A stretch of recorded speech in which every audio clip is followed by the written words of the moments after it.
specifically Chapter 275, Zoning, Section 4, Use Regulations. Section 4.1, the general provision states, except as provided by law or in this bylaw, no building or structure shall be erected, and no building, structure, land, or part thereof shall be used for any purpose or in any manner other than for one or more of the uses set forth in the accompanying table of use regulations, Section 4.11, as permitted by right in the district in which such building, structure, or land is located, or which may be permitted in said district, and so authorized by a special permit granting authority as designated in Section 4.11 herein. Section 4.11 is the table of principal uses and accessory units. The principal uses are broken into 4 subsections: residential uses, institutional, municipal, and community uses, recreational uses, business, industrial, and other uses. The Foundry is an entertainment venue. The use of the Foundry building fits into only one use on the table of principal uses, which is use number 20, commercial amusement. The bylaw states that this use requires a special permit, and that the select board will be the special granting authority. So the purpose of this hearing is to allow the applicant for a commercial amusement special permit to present her application to the special permit granting authority, in this case, the select board. To allow the select board to ask the applicant questions about the application. To hear from abutters of the property who wish to speak in favor of or in opposition to granting the permit. And the last point is to hear from members of the public who wish to speak in favor of or in opposition to granting the permit. Thank you, Roger. Just to talk you all through how the evening is going to go, we're going to throw in just a moment to the Foundry to present their application. The board will have the opportunity to ask any questions of the applicant. We will give preference to the abutters to speak first. Then we'll open it up to public commentary, first in the room and then to the folks on Zoom. Unless you're speaking into this microphone on the podium, you are not recognized. This is the only way to speak tonight, so that folks at home can hear you, so we can hear you, so this is properly documented, so thank you for abiding by that. I'm hoping that we can make it through the night with nothing but calmness, civility, and honesty. And with that, I'll throw it to Amy and the Foundry.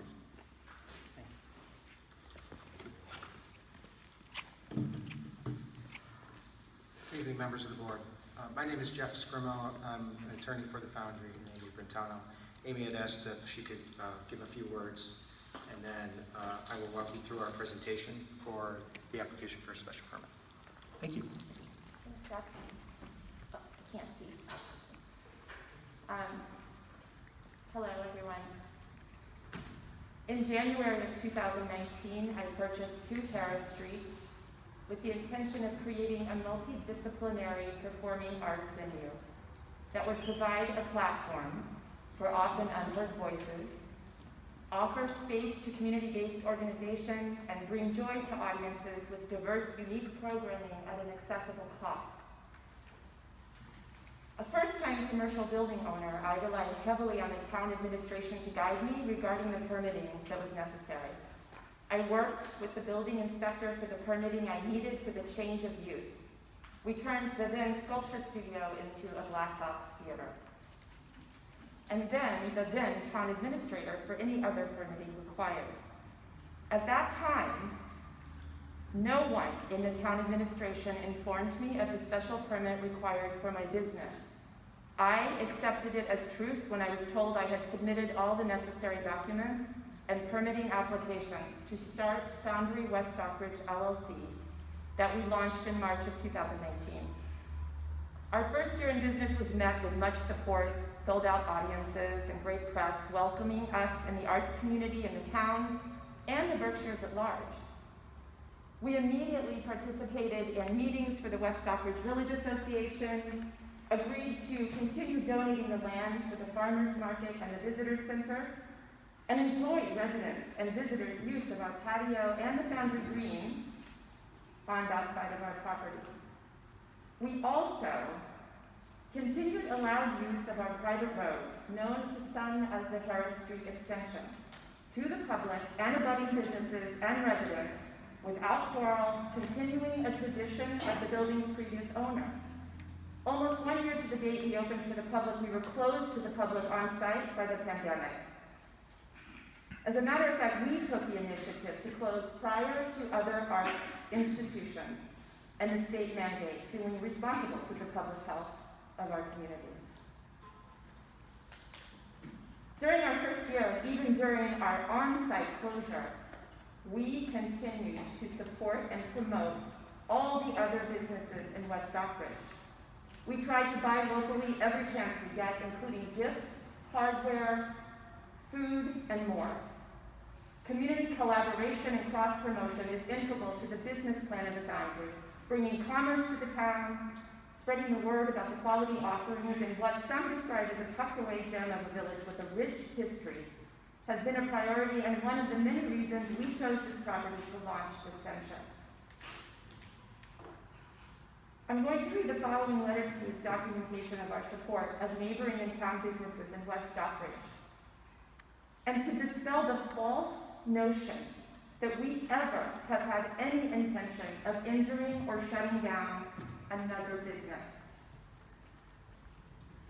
Last fall, I reached out to the Berkshire Edge freelance writer Hannah Van Sickle to pitch a story about Truck Orient Express and the beautiful legacy of the beloved family. It resulted in a lovely article published in October. I'm going to just read this brief email that I'm providing to you, if you'd like a copy, that I sent to Hannah in response to me being questioned as to whether or not I could help to provide any PR for trucks, because we were all struggling businesses. Hi, Hannah. My neighbor Truck has a fascinating backstory to her Vietnamese family restaurant, and her own bio and career is fascinating. She's been a huge support to the Foundry, and struggling like all other small businesses during COVID-19. As there are so many new people migrating to the Berkshires that should know about Truck Orient Express, I thought a profile of her might be interesting.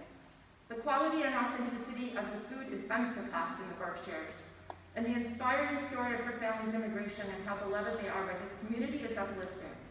I don't know if it'd be of any interest to you as a freelance writer and or Berkshire Edge, but maybe you could refer her story to another publication or writer if it's not your bag.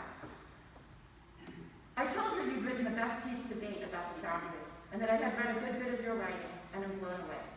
Hope you are well. If you're interested, here's her contact information. Warmly, Amy Brentano. By the good grace of our supporters and some innovative and creative pivoting like many other struggling businesses, we managed to make it through and come out on the other side of the shutdown, deeply in debt, but still alive. When it became clear that vaccines would be available to citizens, we embarked on yet another uphill journey, that of getting ourselves and our staff vaccinated, and planning how we would make it through the upcoming warming weather safely, hoping to recoup some of our losses enough to continue forward, hoping that enough persons would get vaccinated to squelch the pandemic and someday soon return to some sense of normalcy, where a small, performing arts venue might survive, even more importantly, where the world might recover. We started planning and booking outdoor programming on our property back in January with the hopes of starting on May 21st with a fundraiser for the Pittsfield High School Orchestra. In early spring, we reached out to our two closest abutting businesses, Rouge and Truck Orient Express, to alert them to our plans and ask their thoughts on us closing the private road that abuts the green for safety purposes only during the few hours on Friday and Saturday evenings that we would have patrons attending our events. The notification to Rouge was by email, and we received an email in return that offered no objections to our plans. I do have that email, in case anyone is interested.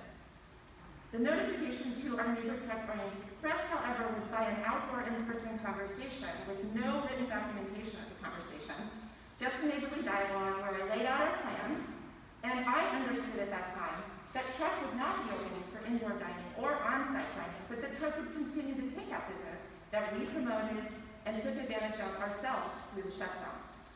I understand fully that our neighbor disagrees with my verbal account of the conversation, and can only ask that you use our rich history in this town and our efforts at collaboration as support that I am telling the truth. After notifying and receiving what we perceived to be agreement from our abettors, we presented the town administration and Board of Health with our exact plans and even a map describing how we were going to proceed safely to hold outdoor events. In May, when we discovered Truck Oriented Express was deeply concerned with our plans to close our road for the events, we offered to pay staff to run takeout food to patrons across the bridge who could park in parking spots the town offered to reserve exclusively for trucks, but this offer was declined. It was then that we pivoted again and presented our neighbor and her legal representative with an interim settlement, which you have, agreement, stating that we would voluntarily keep the road open, free, and clear of any obstruction throughout the rest of our programming. We also had discussion with the West Stockbridge Fire Chief regarding special attention to keeping the road open for emergency vehicle access to Harris Street. When notified this summer, the Truck Oriented Express and Out of Vietnam's legal representative alerted the town that indeed, in order to be operating in business, 2 Harris Street LLC needs a special permit from you, the town select board. We gathered the information necessary and applied for the special permit, and notified all the abutters on the list that we received from the town. All of the above started a campaign that has questioned our intentions as a community-based venue, and unfortunately created name-calling, misconstrued facts, legal fees with the potential to put an end to the Foundry, though we had no intention of hiring legal counsel until forced to do so, emails that threaten a boycott of our business, accusatory phone calls, and even in-person verbal assault on my own private property from a patron of the farmers market. Throughout all of the above, we have maintained our position that we support all community businesses and believe in our mission. We continue our Tuesday night emerging artist series for young performers, many of whom are members of the BIPOC and or LGBTQ+ community. This series is not a profit-making venture for the venue, but one we deeply believe in and we want to continue. We continue to bring quality, diverse performance, dance, theater, music, and film to our town. We realize and own that our outdoor programming creates what some refer to as noise. We think of it as filling the air with music. To be clear, the Foundry has no intention to perform outdoor events every Friday and Saturday evening as part of our ongoing business plan. I emphasize that it is the pandemic and safety protocol that has forced us to be so consistently outdoors this summer, and any annoyance our outdoor presence has cause to our neighbors surely must be balanced with our attempt to survive, and not as an attempt to damage another business. As these events have been met by intergenerational patrons with so much enthusiasm and gratefulness, we would love to have the opportunity on occasion, if the world ever recovers, to program on our beautiful outdoor space. The cost of outdoor programming, though, is extraordinary in that we must move sound and lighting equipment in and out, chairs and tables in and out, and hire more than twice as much staff to control the outdoor environment. So please keep in mind, please, select board, that we have created the outdoor events with such consistency this summer as a reaction to COVID and a feeling of responsibility to our community. That said, I would like to let you know that this summer we presented a total of 20 indoor events, masked and in a very reduced capacity, as well as the 15 outdoor events. The Foundry never had any intention, nor did the Foundry state, that the private road would be closed at any other time than during Friday and Saturday summer evening performances for up to our 100 patrons during the pandemic, strictly for safety protocol. Yet once we were informed of our neighbors' deep discontent, we never closed the road. The fire department can concur, as we had discussions with the chief to keep the road open for emergency vehicle access as well. It is my hope that our offer that we informally made to you recently to agree to an easement for the town that allows public access in perpetuity is a gesture of good faith, saving the taxpayers' money that would otherwise need to go to being spent a new road to solve a problem the town created over 20 years ago by closing off public access to Harris Street. We sincerely hope this gesture will put an end to the false accusations and hurtful name-calling.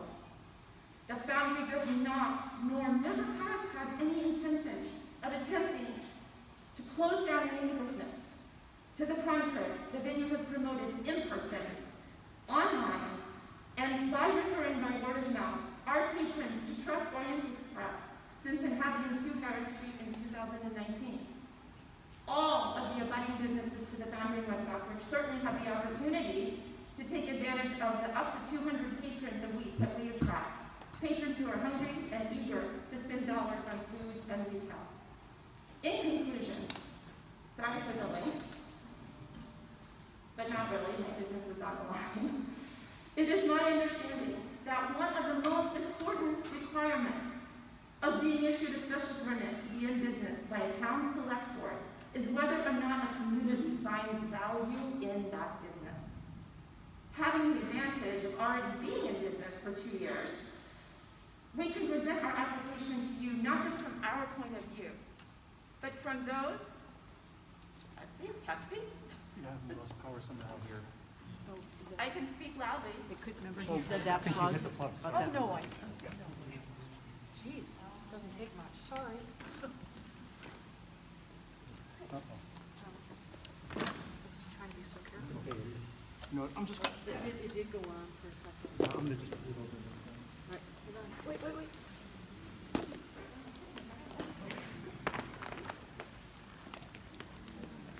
Sorry.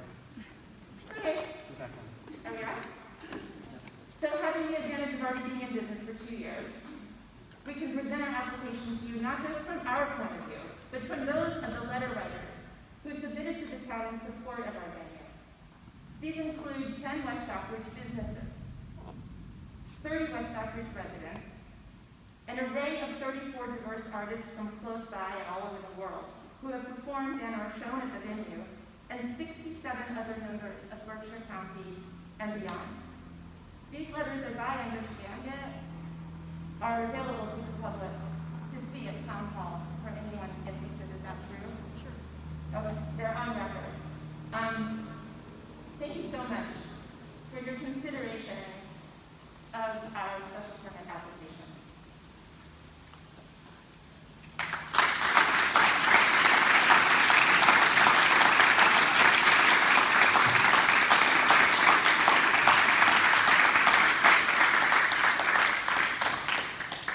Thanks, members of the board. I have a little bit of the drier side of the conversation. So I apologize to the public. I don't have a capacity to put up on the screen so that they can see, but we do have slides of what our presentation will be. So as you're very well aware, this is 2 Harris Street. This is the Foundry, and I'm very familiar with the property and the area. As we go on to the second page, again, this is just as background showing the section 4.1 of the zoning bylaws, which set forth commercial amusement requiring a special permit. I will note that the Foundry did obtain, through the request of the town, entertainment licenses on 2 separate occasions, as well as a liquor license, which of course invited public input at that time as well. So this is not the first time that the Foundry's been before a public board with regard to this business. The third page is section 6.3.4 of the zoning bylaws, which set forth the 5 requirements that need to be met for granting a special permit. And we're going to go through each one of those relatively quickly because I know you're aware of the property and the situation. But I do want to walk you through them just briefly. The next page, which is the section on is in compliance with all provisions and requirements of this bylaw and in harmony with its general intent and purpose. So the intent and purpose of the bylaws are set forth in the bylaws, and they are to control crowds, to have a pleasant, I'm speaking generally here, I'm not reading them, but to basically promote the well-being of the community. And we are in a commercial, this building is in a commercial district. I set forth the piece of the zoning map there to show you that. I know you're aware of that, but as well as an overview of the property itself. This is on Hare Street, as everyone knows, down near the bridge by the stream. The next slide is the actual floor plan for the Foundry. This is drawn up and stamped by an architecture firm, showing the inside of the facility. As you can see, there's, if you have not been inside, and it's built to be movable to a certain extent, but there's an indoor performance center, there's a lobby, there's a section for a bar, and there's 2 bathrooms, which we'll come back to a little bit later. The next page is for your review, is the second floor of the Foundry, again, floor plan. And there's an additional bathroom up there, as well as some unoccupied attic space. And finally, as far as the plans go, the third set of plans is elevations showing the building itself. Now, B, under the, I said there was 5 different requirements for the special permit. We just went through A very briefly, and we'll kind of round it out a little bit in a moment. But section B is it essential or desirable to the public convenience or welfare at the proposed location? There are a series of photos here, and I'm being a little bit more prescriptive or descriptive because the public can't see it, so I'm trying to be a little bit more descriptive in terms of what you can obviously see. The photos here, as you can see, are of what's called the green, up near where the public parking area is, down across the green, and you can see the Foundry down below. You can see where, you get an idea here of where people sit during the outdoor events. The band or performer would sit is on the other side of the road. I will point out in all of these photos, as well as photos you're going to see in a moment, that the road is always clear. There's never any barricade to the road. There aren't people in the road. Sure, people walk across from time to time, but the road is never closed. The additional photos are a little bit closer to the Foundry itself, where you can see where people sit in closer to the building on the other side of the road. This is for the outdoor events, which we'll talk a little bit about because there are both indoor and outdoor events at the Foundry at this time. The next slide is about the Foundry, and it tells you, this slide gives you a little bit of information about that this is a performing arts and visual arts center. This is what it's designed for. There's some samples here of pre-COVID shows, and if you were to see all of them, I couldn't fit them all on a slide, but there's a tremendous number of indoor performances, a lot of various types of performances, including dance, different kinds of writing seminars, different people coming in to do different kinds of shows. Here's just a small sampling, and you can see prior to COVID, you can see where they start in March of 2020, where they start being canceled. So we went through, as we all know, a long period where those events were canceled. And that's how the Foundry makes its money, is by putting on these performances. It's not a, it's a business that makes money by providing an experience for people. So if you can't provide that experience for people, there's no money to be made. You got to pay the mortgage. So the Foundry had to come up with some different ideas.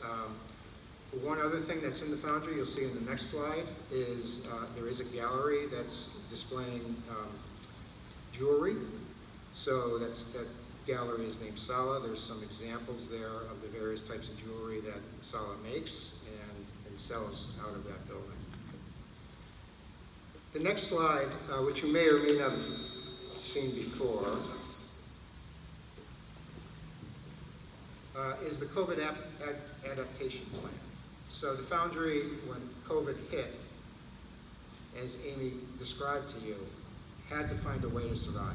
There was really no way to do anything indoors. It was prohibited, quite frankly. So the Foundry came up with the idea of these outdoor shows, and this is something, as she said, is very expensive for them to do. It's difficult for them to do. It's not something they want to do long-term in the amount of, to the extent that they did it this summer. They always want to have maybe a few shows outside, but certainly not to this extent. But as of this year, that unfortunately is been what they have to do.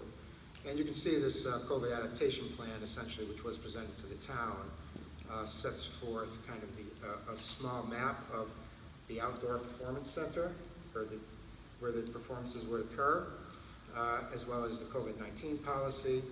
The next screen shows that there will be bar and food service. Food service was something that they wanted to share with the neighbors, but unfortunately the state would not allow them to sell alcohol without having food on the premises, and the food had to be sourced on the premises. So that was really what they had hoped to do starting out in COVID, was to share the prosperity or whatever you could kind of drum up during this season with the neighbors, but they weren't able to do that because of state regulations. So this sets forth the bar and food service. They had to have some trucks come in order to meet the requirements by the state in order to be able to sell alcohol.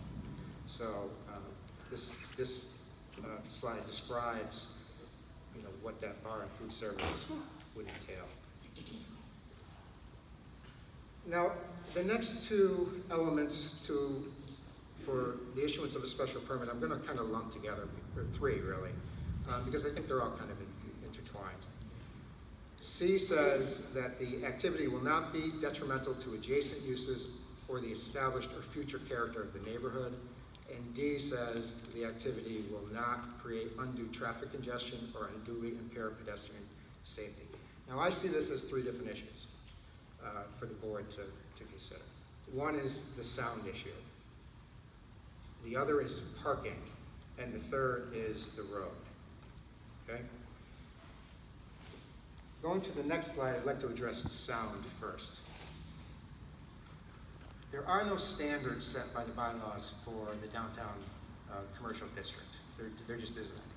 Excessive noise, perhaps, may find its way in there, but there's no description of what that is. There is a state environmental protection, DEP, regulation regarding noise, and that regulation is set forth for you on this slide in its entirety. That regulation does allow local police and to enforce this noise ordinance. Again, it's not particularly crystal clear in terms of what the limit is. Essentially what it says, and you can read it for yourself, but essentially you look to ambient noise, and then there's perhaps a 10 decibel increase before you start talking about any kind of violation. So ambient noise, of course, is difficult to determine sometimes, but we'll talk a little bit about that. But this is really where the single regulation, this is the best we have in terms of trying to decipher what's manageable sound. So this is set forth for your consideration. If you go to the next slide is information from the CDC, the Center for Disease Control and Prevention. Now this sets forth what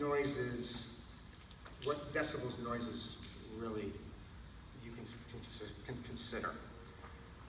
So if you were to look at, so on the left is a list, it's one big list that I had to cut into two to fit into the slide. But you can see the top set is green, the middle set is yellow, and the last set is red. And what that goes to is towards damage for hearing. But what I'd like to point out to you is that 0 to 60 is all in the green. Now 60 decibels is a normal conversation or an air conditioner. That's what the CDC says is a typical sound level for those activities. So that's 60. A washing machine or a dishwasher is 70. That's in the yellow. So the green says, doesn't cause any injury or damage. The yellow says you may feel annoyed by the noise. So we're at 70, sound of a dishwasher. City traffic, 80 to 85, you may feel very annoyed. And then you get into lawnmowers and leaf blowers. That's up at 80 to 85. I'd like to skip down a little bit. to very loud radio, stereo, or television, and loud entertainment venues, such as nightclubs, bars, and rock concerts. And you'll see those are at 105 to 110 decibels. Okay? So if you go to the next slide, the next slide is a letter from Officer Michael Renton of the West Stockbridge Police Department. Now, Officer Renton conducted decibel readings downtown to investigate noise complaints. Chief Padieri requested ambient readings as well as the specific time readings to be conducted over the remainder of the week at this time. So these readings were used using an actual certified, presumably, instrument that they list the name of it there. Okay, it's something that the police department has. So if you look down, you can see that the tests were done on July 22nd, July 23rd, and July 24th. The July 22nd one was done during a farmer's market. The Foundry allows the farmer's market to use their property.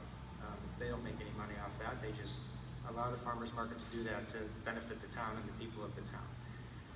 Those ratings were in the 50s, 51, a peak of 60, so conversation level. Friday the 23rd, you can see that at 6:02 it was 52, 53. It went up during the show to 70, okay, so dishwasher level. And there were occasional peaks of 78, again below the sound of city traffic. Above conversation, but below city traffic. July 24th, the started at 55, 53, 44 in various places. These weren't all in the same, on the edge of the property, if you notice. These are listed where they are Moscow Road, facing one direction, Moscow Road facing the Foundry, and then on Oak Street, and then down by the Foundry. So again, the high there was a consistent 73 with a peak of 83. Now peaks are, of course, if there's a high level of sound very shortly, it drops down again. Okay, so an instant sound. You can see the two, I just put clips there on the right of the two shows that were on the 23rd and the 24th, starting at 7. So the Foundry has a number of performances still scheduled for the year. They're contractually bound to these performers. I've set those forth on the next slide, which you can see that these shows are scheduled to go through at least October 23rd, getting into cold weather at that point, so we don't anticipate any further, but there may be, but nothing's particularly planned. But these shows are all under contractual obligation. So if the special permit were not to be issued, these would all be breaches of the potential contract issues for the Foundry, and that's very serious. The Foundry, as Amy said, relied upon information provided to her to get all of the entertainment licenses that she was supposed to get, and just had no idea. And my understanding, quite frankly, is that the select board has actually never issued a special permit. And looking at the zoning bylaws, there's other places like restaurants that all should have special permits. So my understanding, and I could be incorrect on that, but my understanding is that there have been no other special permits issued, which means there's more than one business operating without a special permit in town, particularly restaurants. Now we can have an argument over whether or not they're grandfathered because nobody did anything for 6 years since that use started. That's a different legal issue, but the fact is they were never issued a special permit. Last is parking. Not completely last, but close to last is the parking. So we set forth here all of the various obligations and the numbers in narrative form. And then the next slide you can see is an actual map of the designated parking spots that would meet the requirement, including handicap parking with a ramp. So that's all set forth there for your consideration. The final issue, almost the final, but pretty much the final, is the private road. I just want to be clear, this is a private road. There's no debate about it. I mean, what Amy's attorney told her when she purchased it, I don't know. It doesn't matter. This is a private road. Now, that being said, Amy has never wanted to close it. She only thought about closing it, as she told you, for one reason, and that was for a safety reason. When she found out that that wasn't acceptable, she never did it. And I've included for you here, on slide 21, a settlement agreement, an interim settlement agreement that we proposed as a form of détente. Hey, we're not, here's assurance. Nobody's closing the road. They're not going to close the road. They didn't close the road. This agreement goes out until, I believe, October, the end of October, past all of the shows as assurance. But as Amy indicated, she has proposed to the town, and I hope that this can go somewhere, that the town actually take that road. She gifted to him, is my understanding. Personally, I think it should be purchased, but if she's willing to gift it, it's her property. So this road issue is not going to be an issue for, well, it may become an issue for pedestrians, but that's the town's issue at that point, if the town takes it. But this road issue is a non-existent issue. It really should be resolved. There's no reason that it shouldn't. But I want it to be crystal clear, she did not close the road. And from the time I got involved, she never wanted to close the road. And she could, as much as she expressed that, no one would listen, which is why we proposed this. She didn't get anything out of this. No money, no consideration, no agreement that, in fact, it specifically allows truck to continue filing noise complaints, specifically. Amy got nothing for doing this agreement. And the next two slides show additional evidence that the road was never closed. I'll tell you what she did do. She can't have people parking down on Harris Street, and her patrons couldn't come down and just not purchase the tickets, okay? So she would have somebody at the top of the road that would say, are you here for the show? If they said yes, they would be directed on what to do, where to park, and what to do in terms of paying their money and getting their bracelet. All of the people who came to the show would get a bracelet that they would have to wear. We all know what those are. We all had them for other shows, other different places. So that was it. And if the person said, no, I'm not here for the show, I'm here for trucks, or whatever they would say, they would be allowed to pass through. And if you look at these pictures on the next slide and the slide after, these are all of the various shows, 90% of them at least, where the road is open. It's wide open. No barriers, nobody in the road, nobody's sitting in the road, nobody's walking in the road. Of course, people would walk back and forth, but nobody's got their chairs out in the road. This road was open. It always was. Finally, this is just the very last slide, which is the issue for a special permit regarding overloading any public water, drainage, or sewer system. The Foundry has 2 restrooms, as I indicated. It's got 4 sinks at the bar. Capacity is limited to 99 indoors. It's got adequate facilities for that. The outdoor shows average 65 to 70. A few shows had a bit more than that. A lot of shows had a lot less than that.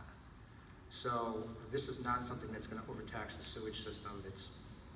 It's well accommodated for with this layout. So that's all I have. Okay, we'll invite some questions from the board. Turn it over to Roger for questions.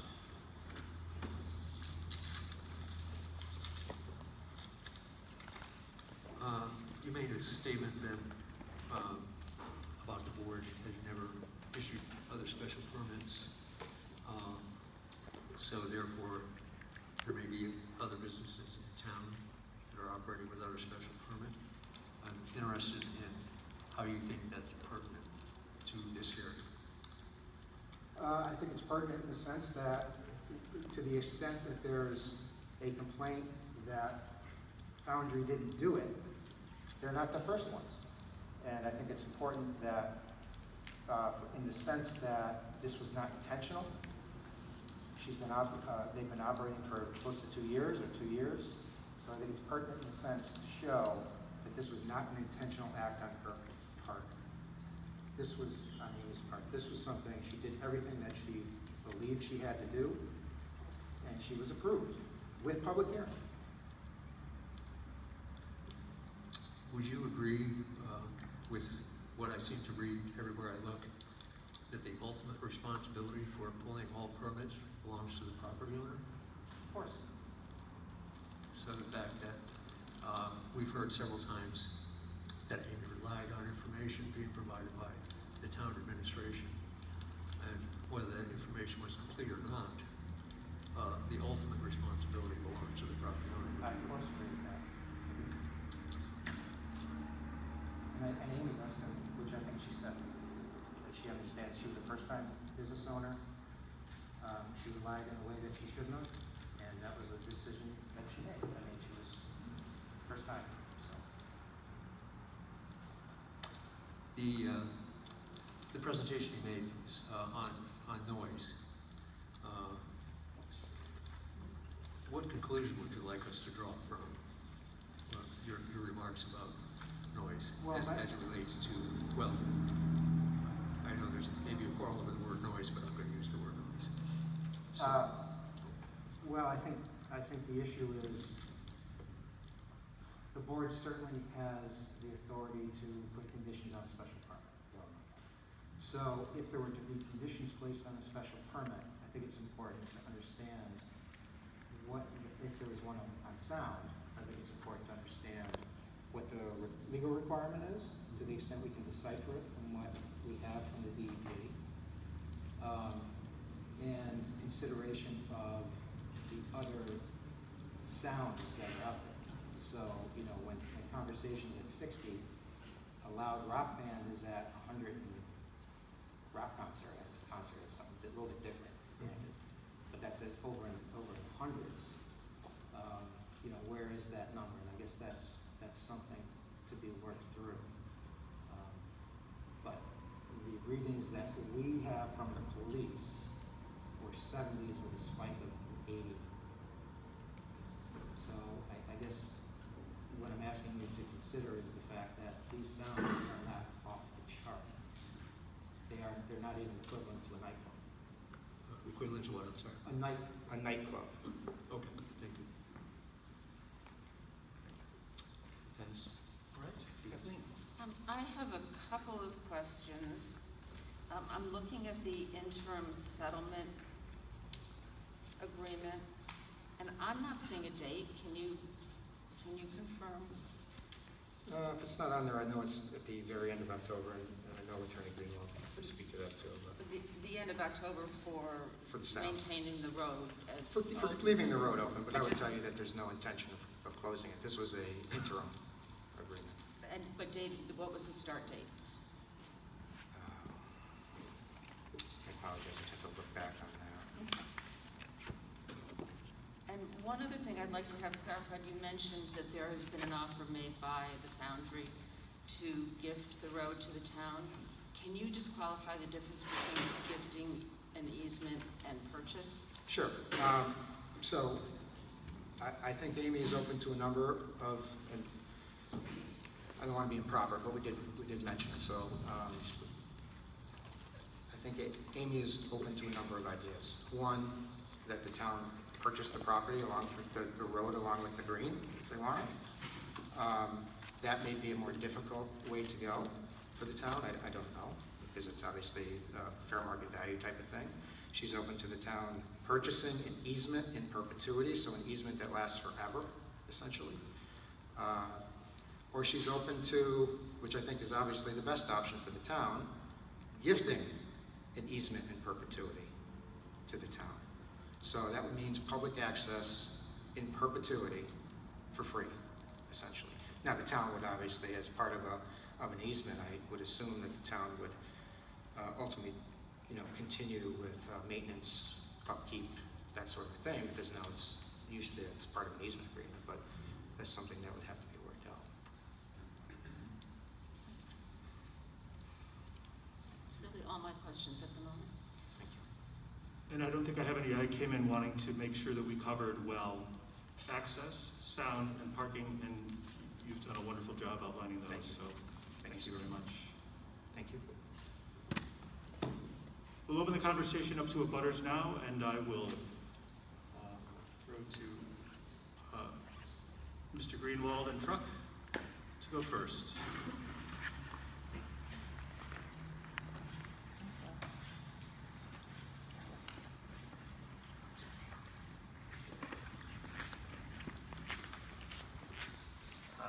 Hello. Hi, everyone. Select Board and community members, thank you for this opportunity for me to speak. Each spring, our beautiful Japanese weeping cherry tree blooms. Its arrival symbolizes that the Truckload Express is about to wake from its winter slumber, and Tri and Louie are soon to return from Vietnam, and we will begin to welcome our friends and guests through our doors for that summer. However, this spring, its bloom, while the most beautiful ever, brought with it tensions, lies, negativity, bullying, and violence. Let me be clear. Everyone needs to understand this. When the Foundry came to Harris Street, we have been nothing but supportive of our new neighbors. We were thrilled that there was new energy and creativity coming to our corner of town. We gifted them planters from our shop. We donated food when asked for fundraisers. We tried to do all we can support. When the family went through tragedy as they were trying to open their business, we watched out, we ran out. You're coming from Springfield, have you eaten? What can we do for you? Are your children okay? Do they need to eat something? Tell them to come here, we will take care of them. There's nothing in our DNA to imply that we are malicious or trying to ever close a business down.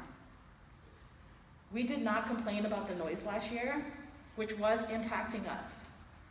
This stage is less than 30 yards away from our home. 30 yards.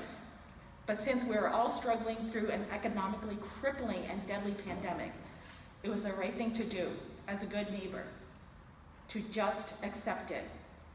This will pass.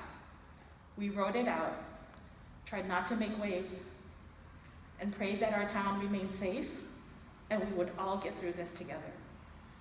Not only did we try to support the Foundry during this time, but all businesses in town in our very humble way. And yes, we tried to collaborate on food, but I come from a reputation and brand management training. We could not supply the food for her patrons in the manner in which they would continue to enjoy themselves on her property.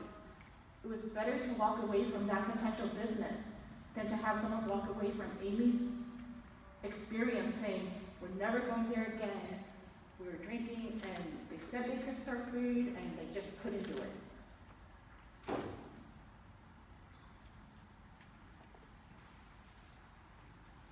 Supporting towns in our humble way. It is what this town did for us when we first moved here. And it is our small way to reciprocate the kindness by paying that forward. Since then, we have been trying our best to deal with situations, yes, with an S, that were brought to our doorstep, none of which were our doing. Perhaps tonight's meeting is also an inevitable part of the growing pains of a small town. But the issues which have surfaced during this very stressful summer must be addressed. So what brought us to this moment? There have been misleading innuendos of when I was told of the plans to close Merritt Way by the Foundry. I learned this on May 12th. It was on that day that Amy texted me. She reached out and she asked if she could take me up on our generous offer to let her staff and vendors use our parking lot during her events. It was then that I asked and learned the specific details. 5 p.m. onward, every Friday and Saturday. How can a road that has been maintained, plowed, sanded with taxpayer dollars, the same road that has been used by my family, our business, customers, vendors, and townspeople freely for more than 3 decades, be closed? And that was when all of you were alerted to the situation. A discussion did take place in March at a very top level. No specific details. Performances would take place on the west side of the building. Thank God that it's not near my home. Making use of the green, which is beautiful, and programming starts at 7. Great. We won't have our customers use the road at 7 for safety. A little more background. My offer to allow the use of our parking was made on April 27th. When I learned that during the previous night's Zoom meeting with the select board, the Foundry was being asked and pushed by all of you about parking as a matter of public safety. We have plenty. And as our plan at the time would be only offering takeout, so we offered. That's what neighbors do for each other. You need something, I have it, I will share it. So I would ask you, if you were me and was told in March that the only access to your building during the most critical times during the summer, Friday and Saturdays, for a restaurant, from 5 onward would be closed off, would you have offered your parking?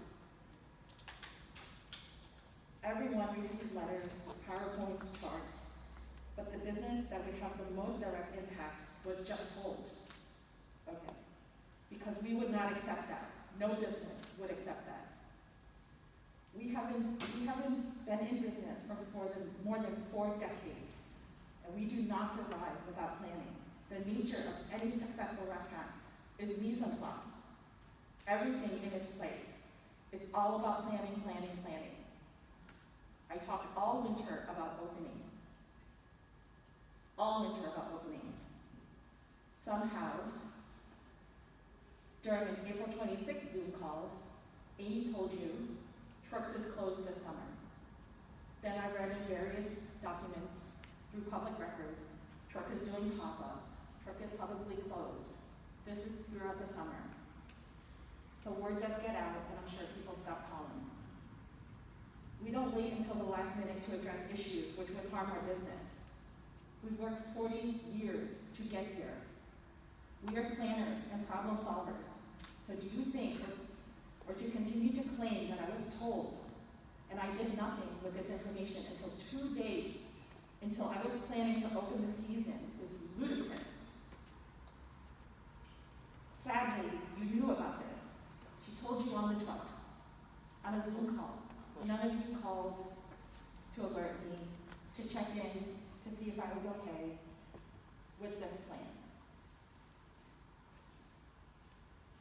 You heard plans to close not only the public way for my family, but to our business, and you did nothing. We keep hearing the road was never closed. Well, it was. It was closed on May 21st at 4:35 p.m. Other business owners could not leave, and we could not receive deliveries. One business owner had to make these deliveries herself.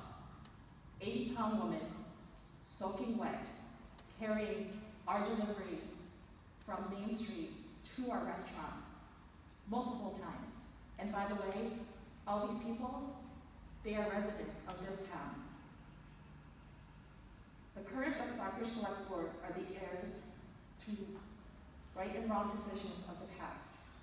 They may not have made some of the decisions which have impacted us today, but they have an obligation to deal with it now. For example, access for Harris Street. On the other hand, certain decisions have caused us harm and have been detrimental to me, my family, and our business, and that is the noise. Granting an entertainment license without any consideration of its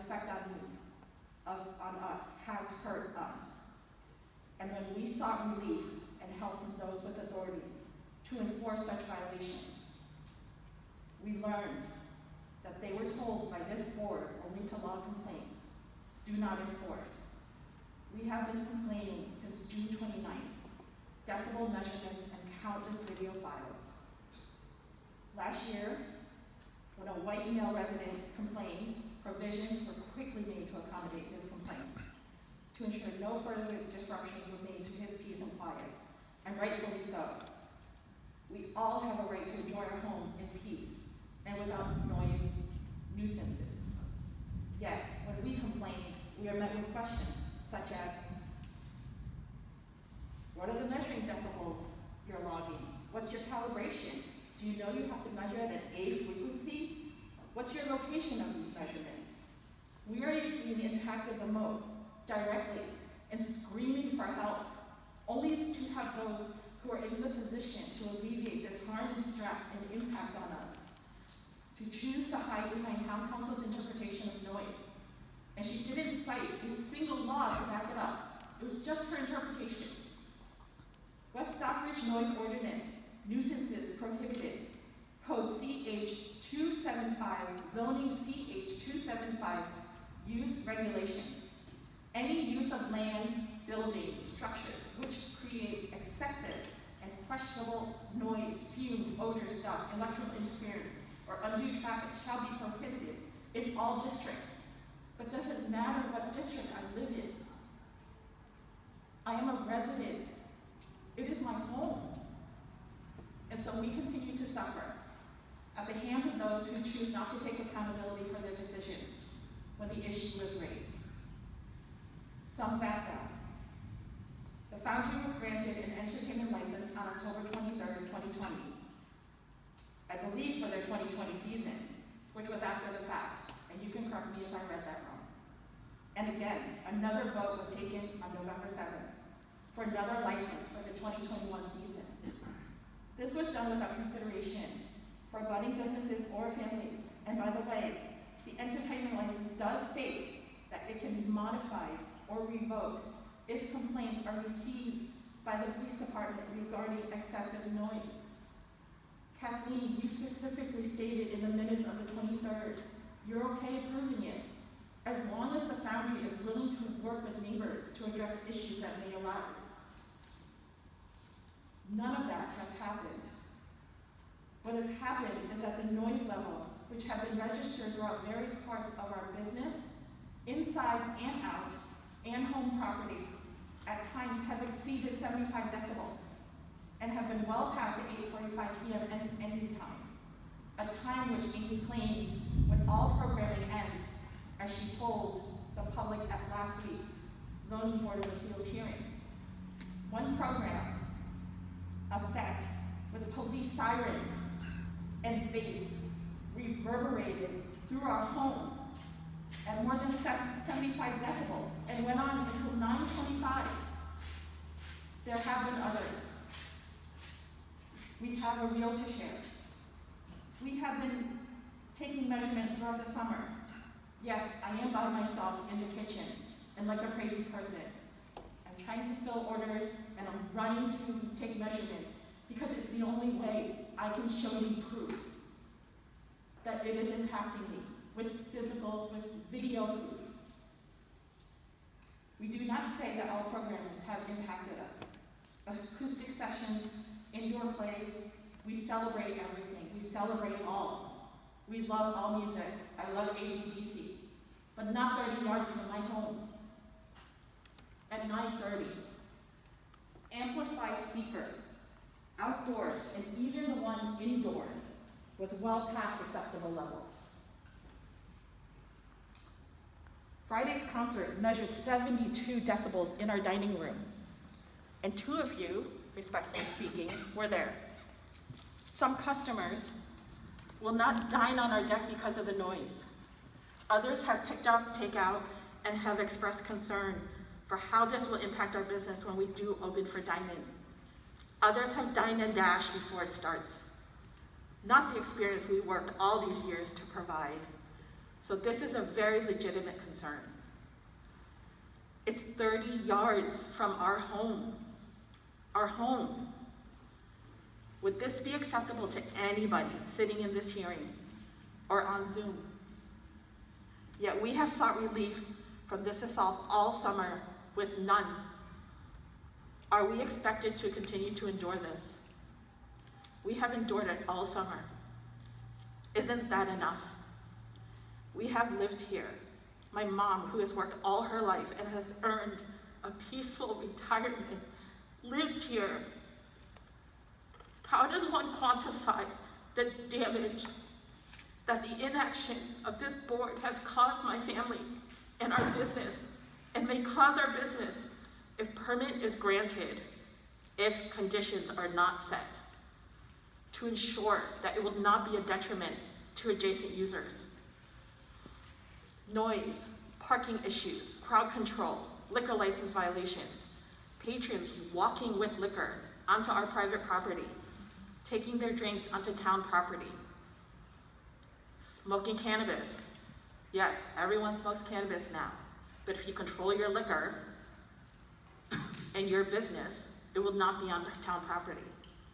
And it happened May 29th, 5:55, broad daylight. Families use that bridge. People walk their dogs down Harris Street. And just so you all know, I don't make baseless and factless claims. Everything I say has backup. We are not here to shut anybody down. We are here to ensure that any permits that are granted is done so with a deep and thoughtful consideration of its impact for the people and the businesses that live here. That it will not be a detriment to adjacent uses, which it has been, and which we are all aware has been allowed to continue without the proper legal permits in place.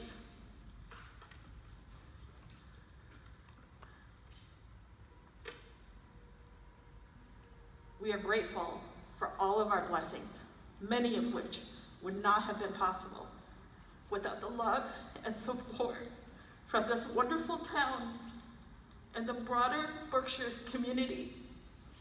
We also believe that we have proven ourselves, that we are valuable members of our community and have earned our right to be heard and considered in decisions and issues which are impacting us directly.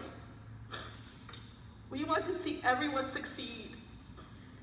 We will surely do our part to help if ever called upon to do so, as we have done for 4 decades as residents of this beautiful town. Because it was in that spirit in 1981, which came from this town, that brought our plight to the attention of Senator Ted Kennedy, House Speaker Silvio Conti, and the United Nations, but more importantly, the selfless gestures and efforts by so many from this town, which helped reunite my family. So there is magic here, but the magic cannot happen without love, support, respect, and empathy for one another. We have a reel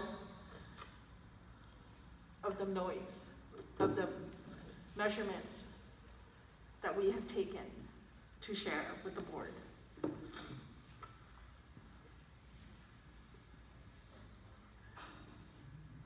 And here's the proof of the blockage of the road with the timestamp, so you can see. I'm sorry, I don't see what is blocking the road from. The table.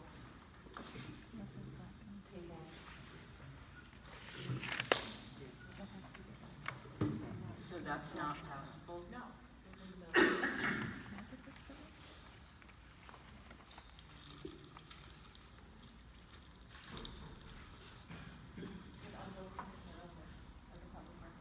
Can we see it, please? Can we see it, please?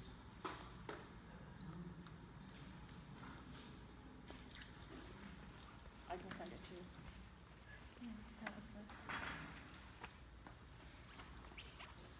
We have a hard copy of that photo. So what we have,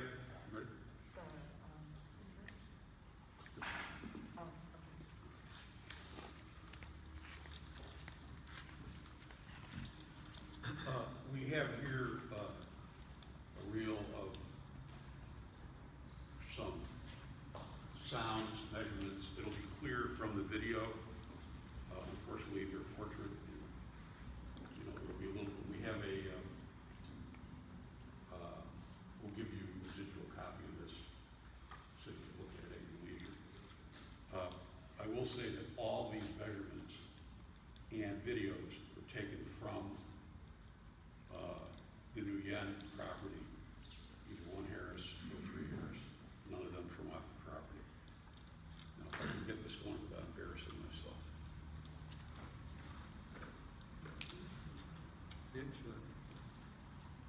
question, as you get started. Okay. Hold on.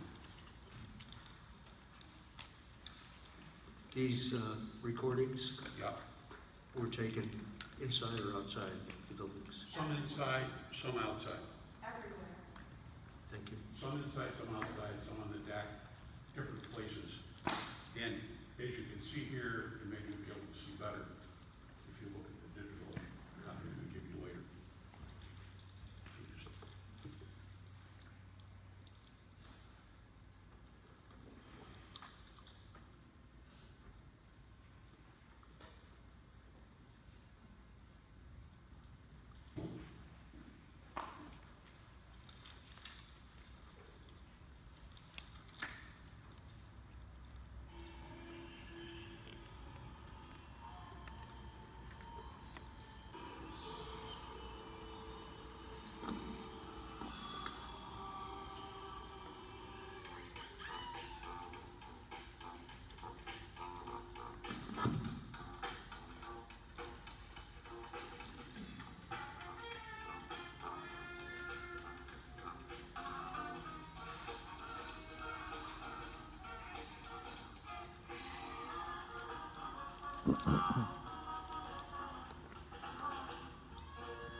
Indoors.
Mr. Chairman, I have a few more remarks to make. Would you like me to wait till the other abutters have spoken?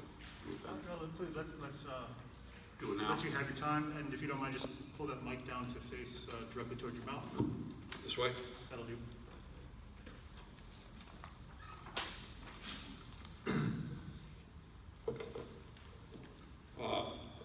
My colleague, Mr. Scrimo, mentioned, although we passed over it kind of quickly, that one of the 5 special permit criteria, I'm going to read it again carefully, will not be detrimental to adjacent uses or to the established or future character of the neighborhood.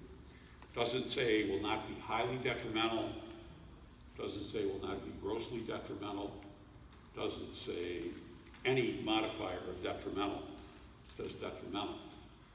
Now, you've heard Trook testify, you've seen the video, and it's very difficult to understand how you could possibly find that the proposed use involving outdoor music and highly amplified indoor music would not be detrimental to her uses, maybe some others as well. If you make that finding, it's either because you don't believe her or because you find that that level of noise, or as the Foundry prefers to call it, sound, either way, is not detrimental. I don't see how you can possibly make that finding. And that is a finding that you have to make. Do we think the Foundry is a worthwhile institution? Absolutely. But the primacy in the bylaw is existing uses. No detriment to existing, to adjacent uses. It even talks about future uses, the established character of the neighborhood. The new use has to prove that it's compatible with the old uses. That's simply not the case here.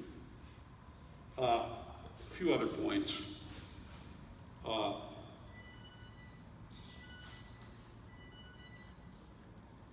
There's no bylaw in the town in a commercial zone other than the zoning bylaw about nuisance. And you're right to set conditions at any level you want relative to a special permit. But there is the state law, which Mr. Scrimo accurately cited. And the state law says, basically, 10 decibels above ambient.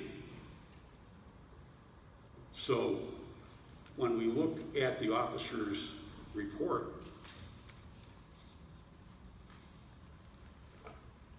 we see that he found that the ambient decibel level was 43 decibels. 43. And in his own report, during the show, on the first day, it was 70 decibels, average, not peak. 70, which is 25 above, it's 27 actually above 43. And on the second day, it was constantly 73, which is a full 30 above. Now, some of you probably understand this, I'm sure you do better than I do, but there's something about decibels that's logarithmic. So even an increase of 10 decibels is pretty substantial. Even 3 decibels is doubling in some ways. 30 decibels is very substantial. So these comparisons to, vacuum cleaner and so forth, it's very difficult to make those comparisons. You heard the sound. That's what it looks like. You've got these numbers, according to the police department's own measurements, way above the state standard. Excuse me. Parking, there was no discussion of parking to speak of. And when you look at the parking requirements, they're pretty substantial. Some of the things that she's asking you to do require special waivers.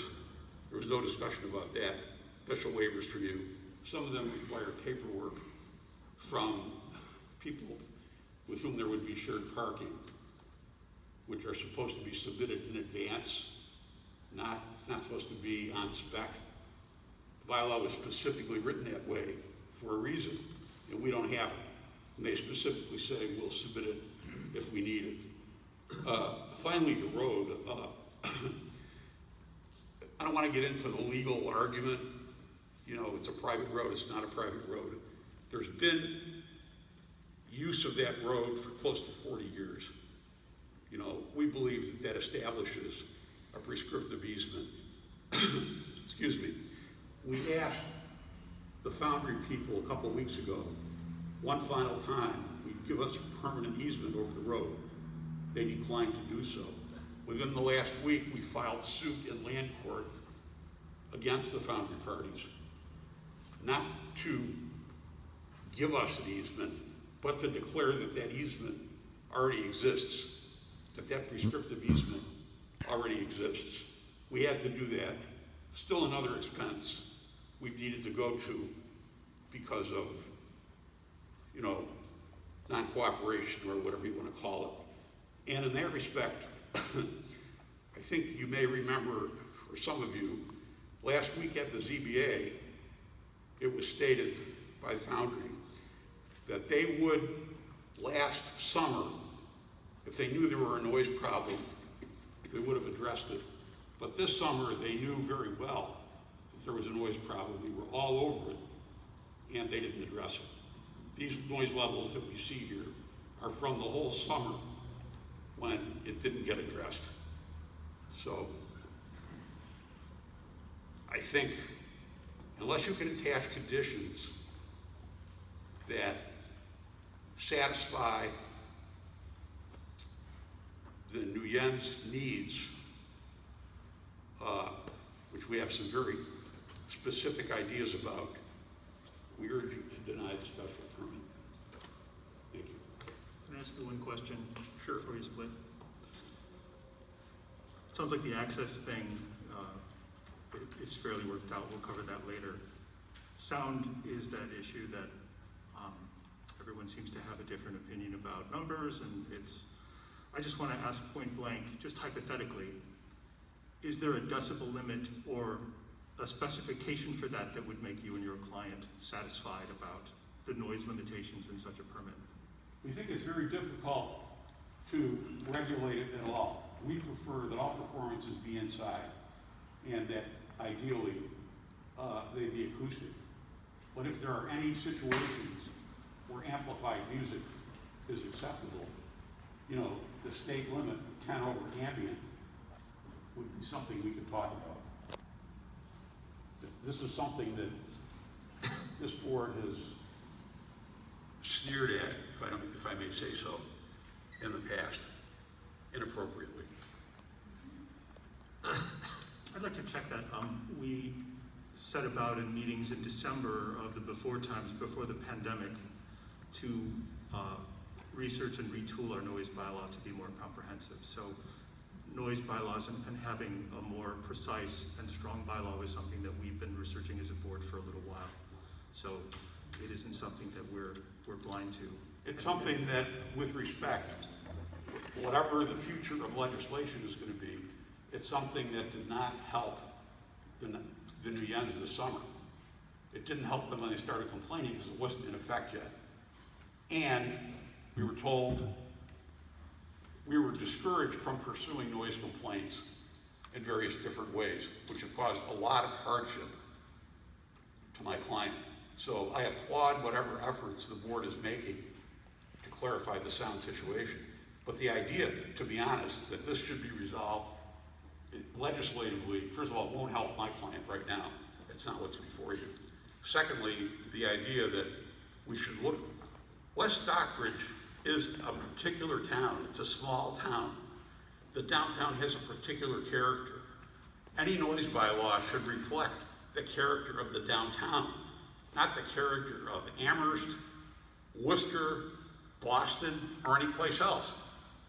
And I think we need to look at that. The Foundry, which has a lot of great programming, is the new entity on the block in West Stockbridge. It has to reflect the nature of the existing neighborhood. Maybe it's not the right place for the Foundry, no matter what it brings to town, no matter who it brings to town or what famous people support it. It's up to the people of this town to decide what their downtown should be like. That's what the special permit process is for. If we didn't care, there wouldn't be a special permit process. It would just be a yes. Yeah, you want to build a commercial amusement downtown? Go to it. You don't need a special permit, just got a building permit. But that's not the way it is. Special permit, not detrimental to existing uses. That's not just language that is there to fill up space. That has very precise meaning. Thank you. And we'll proceed with doing that very process. Thank you very much. Thank you. Another butter would like to speak.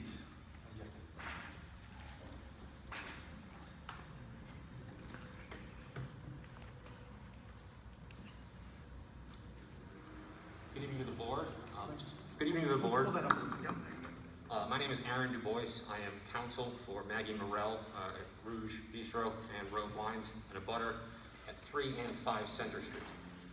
I have a statement from Maggie that I am going to read into the record that is substantially the same as one that she's already submitted, but given the number of years here, I think it's important that it be heard by as wide an audience as possible. However, before we get to that, there are a few things that have come up that I feel need addressing first. One of these is the concept of first in time, first in right. And we're going to get to that in terms of the deeds and when they were issued and what this condition of downtown West Stockbridge was at the time that the Foundry was purchased in 2019. But before we get there, another thing to bear in mind is an offer to compromise is in and of itself only valuable if it's an actual offer to compromise.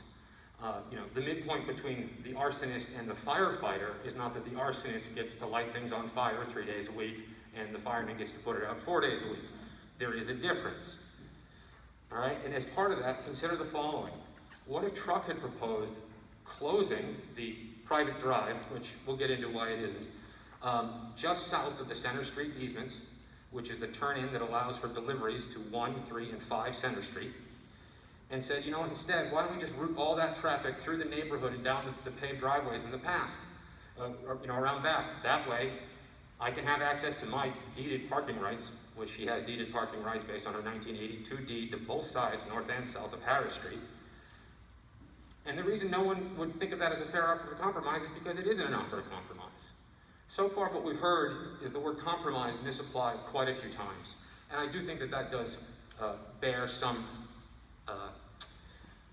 it carries some weight, shall we say. Rouge came up once during what we've heard previously, and Rouge's lack of complaint around the notice to potentially close off the access to their deliveries had to do with the timing. The same reason that it makes it terrible, impermissible timing and closes Truck's business, namely being that it's during the dinner rush on a Friday and a Saturday, is the same reason that, for lack of a better term at this point, Rouge takes little position with that because they themselves are in the business at that time of serving food, not of taking deliveries. However, if the decision was to close the road from, say, noon to 3 midweek, when a variety of deliveries were to be made, Rouge's position would have been very different.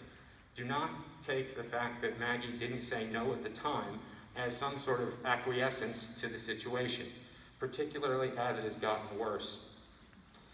Another thing I'd like to point out is de facto versus de jure. These are useless words if we don't understand what they mean. De facto means the facts on the ground, what it is. De jure means by operation of law. I will touch on that in the letter, but it does bear in mind that in 2019, when the Foundry was purchased, the facts on the ground were very clear. The closing of Bridge Alley in 1991 fundamentally changed access into the back end of the central business district here in West Stockbridge. It affected Truck's business at the time, having already been in operation. It affected the properties that were adjacent to it. However, as best we can tell, very little due diligence was done on the part of the new owners when purchasing a piece of landlocked property as to the de jure versus the de facto rights.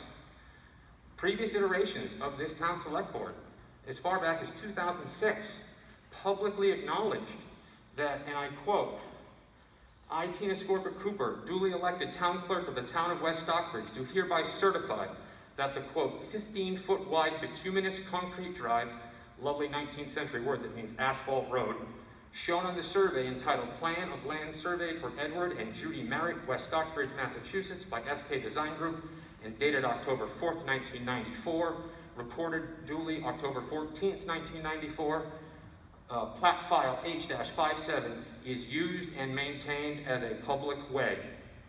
This was 15 and a half years ago. 15 years after the Harris Street Bridge, the bridge alley end of Harris Street, had been closed to the public. This does bear some remembering because, again, first in time, first in right.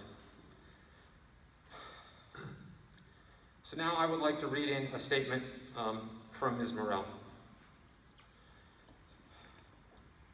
To the West Stockbridge Select Board, I am writing in support of the community and the people who comprise it. As more than just the last stop on the pike before New York, West Stockbridge has long maintained its own character, unique even among other towns here in the Berkshires. It is home to those of us who came here and to those of us who came from here. It has welcomed transplants from all over, be it Vietnam or New Jersey. Throughout my over 2 decades as a resident, a business owner, and as an abutter at the property at 2 Harris Street, I have seen West Stockbridge change and evolve as a town, both for the better and occasionally for the worst. One thing that has remained constant was a sense of community based in being reasonable. Having owned and operated Rouge since 2001, I have seen many things, but I have never seen the town select board so egregiously fail to act as it has this past year. Some context. The closure of the Bridge Alley section of Harris Street predates my coming to West Stockbridge by some years. I cannot remember a time when it was open to vehicular traffic. And that makes sense given the obvious safety concerns of even then of a 1-lane wooden bridge connecting Route 102 to the backside of downtown. The residents, visitors, and business owners coped with this change and moved on. Trucks Orient Express, a staple of the community located at 3 Harris Street, was still accessible via the previously shared driveway used to access several properties and known colloquially as Merritt Way. This includes not only those businesses located on Harris Street, but also those located on Center Street who require access for deliveries via a portion of the same route. This situation existed for some time, and being reasonable, those business owners affected by the change managed to cope and to continue on, including Trucks, which has been operating at that location since the late 1970s and whose deed from January of 1982 grants them rights of access to use both the south and north sides of Harris Street. The closure of the bridge meant that the former Merritt Way was the only reasonable access to any business with a Harris Street address or those Center Street businesses with loading docks in the rear. The town recognized this fact, partially paved, improved, and maintained Harris Street as a de facto public way, and has been doing so for 30 years since. This was the state of things for years preceding the Foundry and the factual basis that has created this situation. What the town did not do was address the issue of memorializing this fact in an official manner with the previous owners of 2 Harris Street. On some level, I cannot blame them. Again, being an eminently reasonable place with reasonable business owners in a very compact business district, it was never an issue that rose to the point of requiring formal action. This is not surprising, given the quiet, small-town nature of West Stockbridge. Nonetheless, as we have proceeded into the 21st century, it became harder to rely on the reasonableness of everyone as the guiding force behind the equitable treatment and sense of community created therein. All this is to say that when the present owners purchased 2 Harris Street in 2019, the reasonable course of action would have been to conduct a modicum of due diligence prior to the purchase, to understand that whether recorded or not, the property was effectively encumbered by access rights derived by the closure of Bridge Alley in 1991. and that closing, effectively 25 years earlier, altered the rights of access as a result. That maintaining of Merritt Way by the town, including the partial paving thereof and the installation of a street sign demarcating Harris Street at its intersection with Center and Depot Streets, which has since moved, was yet another indication that the facts on the ground were not such that a reasonable person would have believed that they had the right to close what had become a de facto public way. However, it has become widely apparent that the owner of 2 Harris Street, also known as the Foundry, is not generally reasonable. After purchasing the building in early 2019, she has failed to obtain the proper permitting required to operate her business from that location. Since then, she has continued unabated, allowed to operate an unlicensed performance space / commercial amusement amid the condensed central business district adjacent to a residential neighborhood. And she's been doing so without the proper authority. This has brought noise, safety, and other permitting issues to light as the Foundry has proceeded unabated for the entirety of its operation. As the owner of an abutting establishment, I have been reasonable and have taken the time to obtain all necessary permits to operate my businesses.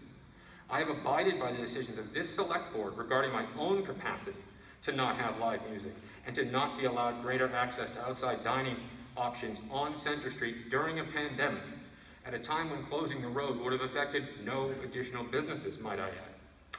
Having played by the rules, it is a painful slap in the face to see another business owner flout those rules, fail to get the permits required, and effectively try to shut down an established, pre-existing West Stockbridge business in the process by unreasonably denying access to that location for their sole private benefit. I do not presume to know what the equitable solution is here. What I do know is that the current operation of the Foundry as a music venue is in direct conflict with the nature and use of the other parcels in downtown West Stockbridge. That it has continued to operate unpermitted for well over a year and is now unlawfully denying access over what has become a public way and to which it has no actual right to control. While I wish Ms. Brentano had been more reasonable in her decisions and behavior, that time has passed.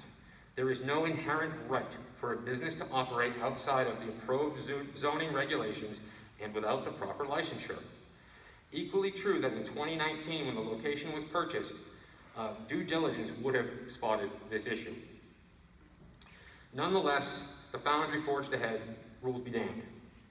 While I am not unsympathetic to the Foundry situation, I see it as one of their own making, and to force trucks to continue to suffer the brunt of the Foundry's utterly unreasonable behavior is not something that the town, by way of the select board, should tolerate, continue to sanction, or encourage. The Foundry may have the right to operate some type of business at that location, but it does not have the right to operate any kind of business at that location, and to do so without the proper permitting.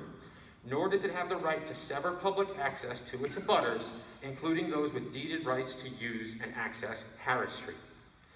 For the litany of reasons listed above, I must object to any town select board decision that would effectively allow the private closure of a public way known as Harris Street and the damage that causes to those businesses located on it. Furthermore, given the Foundry's persistence in operating an unpermitted commercial amusement, I would further request the select board issue a cease and desist notice to the offending property until such a time as the property licensure and permitting is obtained. Sincerely yours, Maggie Morell, owner, Rogue Wines and Rouge Bistro. I'll say if there are any questions.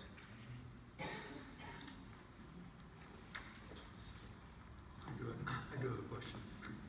You make a reference here, let me just read it, which has been operating at the location since the late 1970 and whose deed, where's my microphone, from 1982, granted them the rights of access to use both the south and north sides of Harris Street. Can you enlighten me a little bit about this deed? Yes.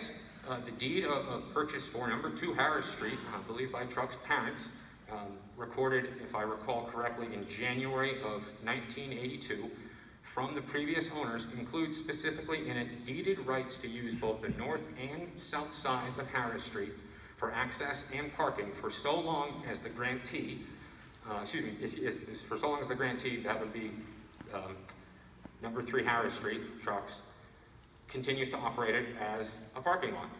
or as parking in general. So it is in there, deeded.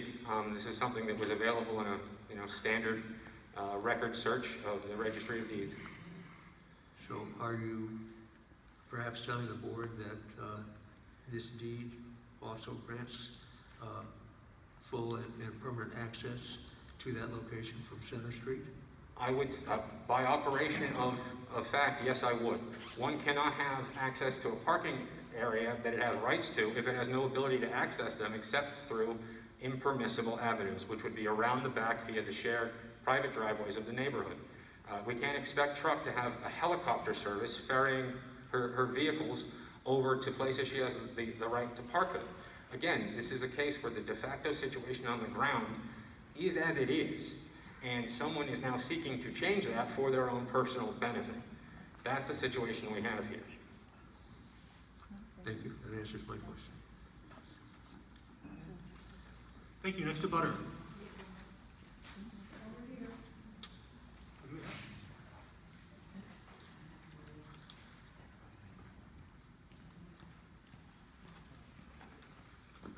Hi everyone, Mark Weber, Maple Street, West Stockbridge. I assume I'm within 500 feet because I was a notified abutter.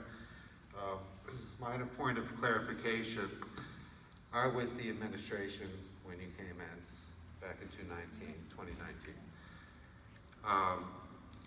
There's either some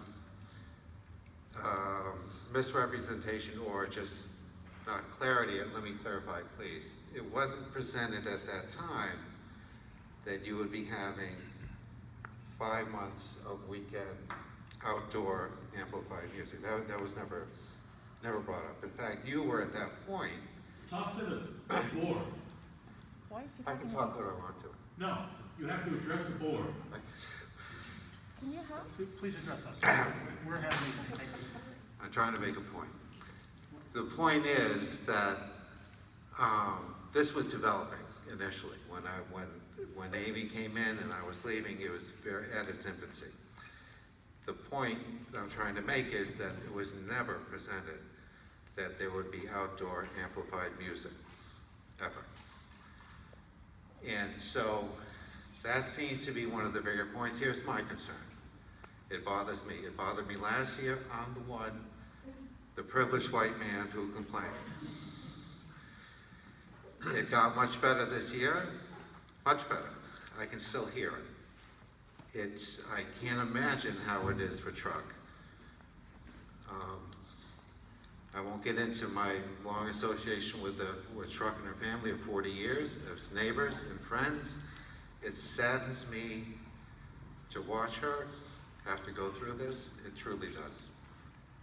Whatever decision you come to, I implore you to either do it on a limited, short-term, and look-back provision, and to stay inside.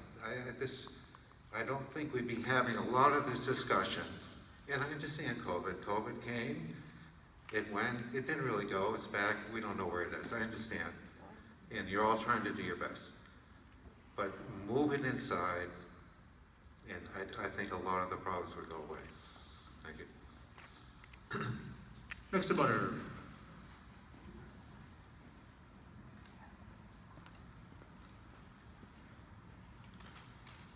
I'll do it like nobody else had to. Bring it way down.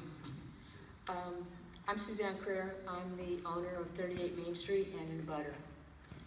I want to report that the Foundry's been a great neighbor to us and in all of our opinions, a great asset to the town. For years when that building was empty or underutilized, we had a steady stream of people come to our office to ask what happened to the glass gallery and what was going to happen in that space. It was a real dark hole in the middle of town. In the 2.5 years since the Foundry opened, no one has asked that question. It is important to have a space that engages the public in the center of the village, and the Foundry does that. I know there have been comments about noise, but no one in our building has been disturbed by events at the Foundry. And believe me, I would have heard about it if they had. And additionally, the noise is an interesting issue because it seems to me that activities in a commercial district would necessarily create noises of one sort or another. I'm a realtor, and when I work with buyers who want to live in the village, I always talk to them about the trade-offs: proximity to events and venues versus loss of privacy, noise, and congestion. People who generally live in the downtown/commercial district expect there to be noise. They know they aren't living in a residential neighborhood. The last thing I want to say is that for as long as I've been in West Stockbridge, it feels like the village has struggled to support its businesses, and everyone is always hoping for a more robust downtown. In my opinion, the Foundry is a key factor in providing that. There are large numbers of people who have been introduced to West Stockbridge because of the Foundry, and that is a good thing, for a rising tide floats all boats, the Foundries and the entire town. I strongly urge the Select Board to issue the Foundry a special permit, as I believe it will be highly detrimental to the town if you don't. Potential new business owners may find this to be a hostile environment for them, and if this is the case, the impact will be long-lasting. Thank you. Mrs. Roy.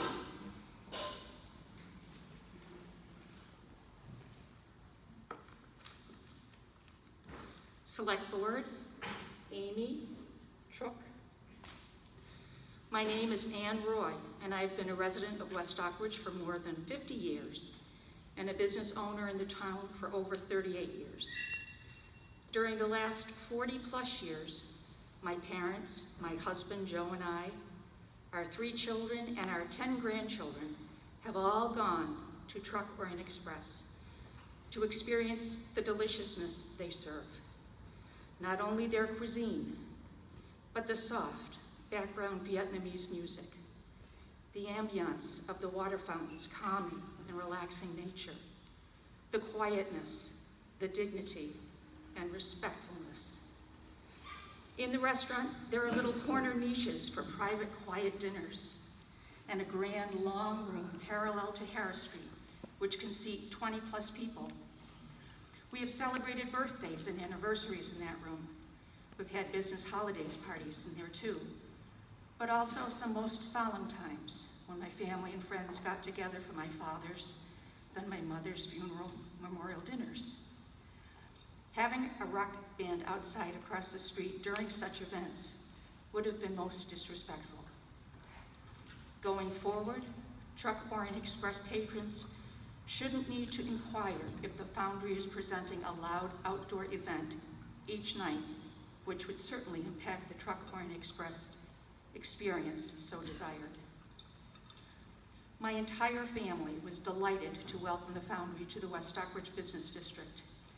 Initially, it was a gallery and an indoor performance venue, which we all supported and attended and thoroughly enjoyed a variety of their unique performances. As a West Stockbridge business owner, I continue to be respectful and mindful that my business doesn't impact my neighbors in any way that I am aware of. I respectfully request that the Select Board carefully review any more outdoor performances at the Foundry, some of which are negatively impacting other businesses and residences. Thank you.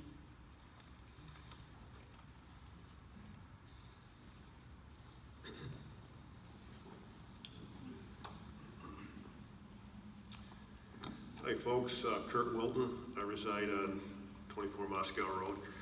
I'm not a direct abutter, but I'm a resident of Moscow Road. And my biggest concern I have, Attorney Greenwald touched on it, it's the parking situation. To be fully compliant with the zoning regulations as an establishment, the regs are pretty strict on number of parking stalls you're going to need on-site premise. So my concern is if this gets large enough, I apologize for not looking at the parking plan, but I don't know where the initial parking would be. It's my assumption it's probably going to drift out into the public parking way. So my biggest concern is for myself, my neighbors, and my family is the conundrum of issues that's being created. It's not all Amy's fault. It's not her fault at all. The area is being inundated with foolish parking everywhere. So I want the board to really consider if this is going to be a burden of parking on the public restroom, post office, Moscow Road intersection. It's causing a lot of havoc for us residents on the public way. We can't get to our houses frequently. You know, it just comes from like the farmer's market, 6 Depot. Be aware that the situation is getting worse and worse down there. So the special permit process may allow Amy to the Foundry to come out into the public way, the public streets for additional people to park and patrons. So I wish you'd make certain that the zoning falls within the regulations. The parking should stay on her property for patrons. Just getting kind of tough and crowded down there. So I want you to consider the parking as part of this whole scenario. Thank you. Any other abutters in the room? Meaning you got a letter from the town notifying you of the meeting, like to speak. Any abutters on Zoom? Meaning you got a letter from the town about this meeting, like to speak. Please electronically raise your hand if you can.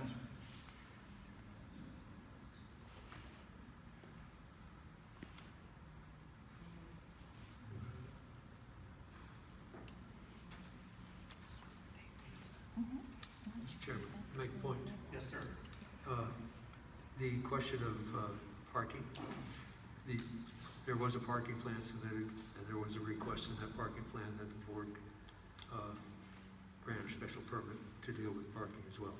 So I sense, and legal counsel can tell me otherwise, that we can assume that as we deliberate and make decisions, that we're not just talking about the special permit for community, for commercial amusement, but we're also talking about the Parking waiver. parking, the special permit that's required for a parking waiver. Right, and Roger's comments make me realize that I neglected at the beginning of this meeting to introduce our town council, Jonathan Eichman, who's here from KP Law, just to make sure we do this right. So, revisiting Zoom, Marie, have we found anybody with a raised hand there? I will open it up to public comments, and before we do, just 1 second. A lot of great points have been made. We've made some distance on some issues. For the public part of this conversation, may I ask you please to rise if you have something beyond what was said, a point that needs to be made. We want to hear concerns, we want to hear nuts and bolts things. This isn't a popularity contest, so we don't need everybody to necessarily weigh in pro and con, but we do want to hear. I'll throw it to Dana Bixby first if you want to. And,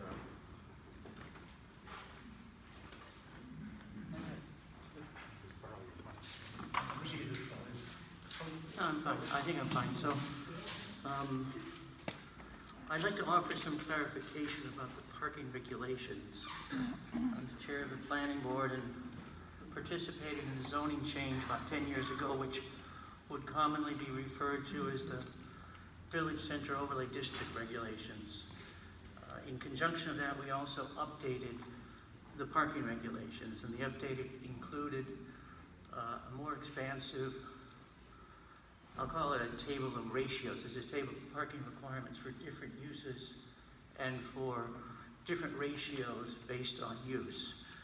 And so at the time we did this, we recognized that we had historically a zoning that unreasonably, we thought, and the town voted for this regulation, so I would say the town agreed with us, that parking regulations that required all parking to be on site were unreasonable, not appropriate to the character of the village, and more like a suburban paradigm of parking that we wanted to change.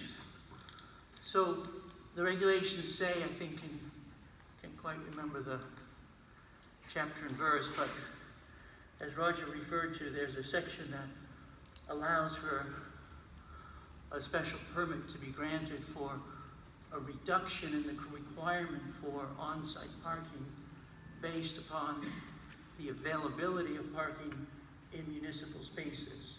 And so I was provided, I did see a copy of the parking plan that was submitted, and Amy the Foundry, I should say, did propose sharing, counting the number of available municipal spaces within 300 feet of the facility, and up to 50% of the required parking can be off-site and in municipal spaces that are if they're available.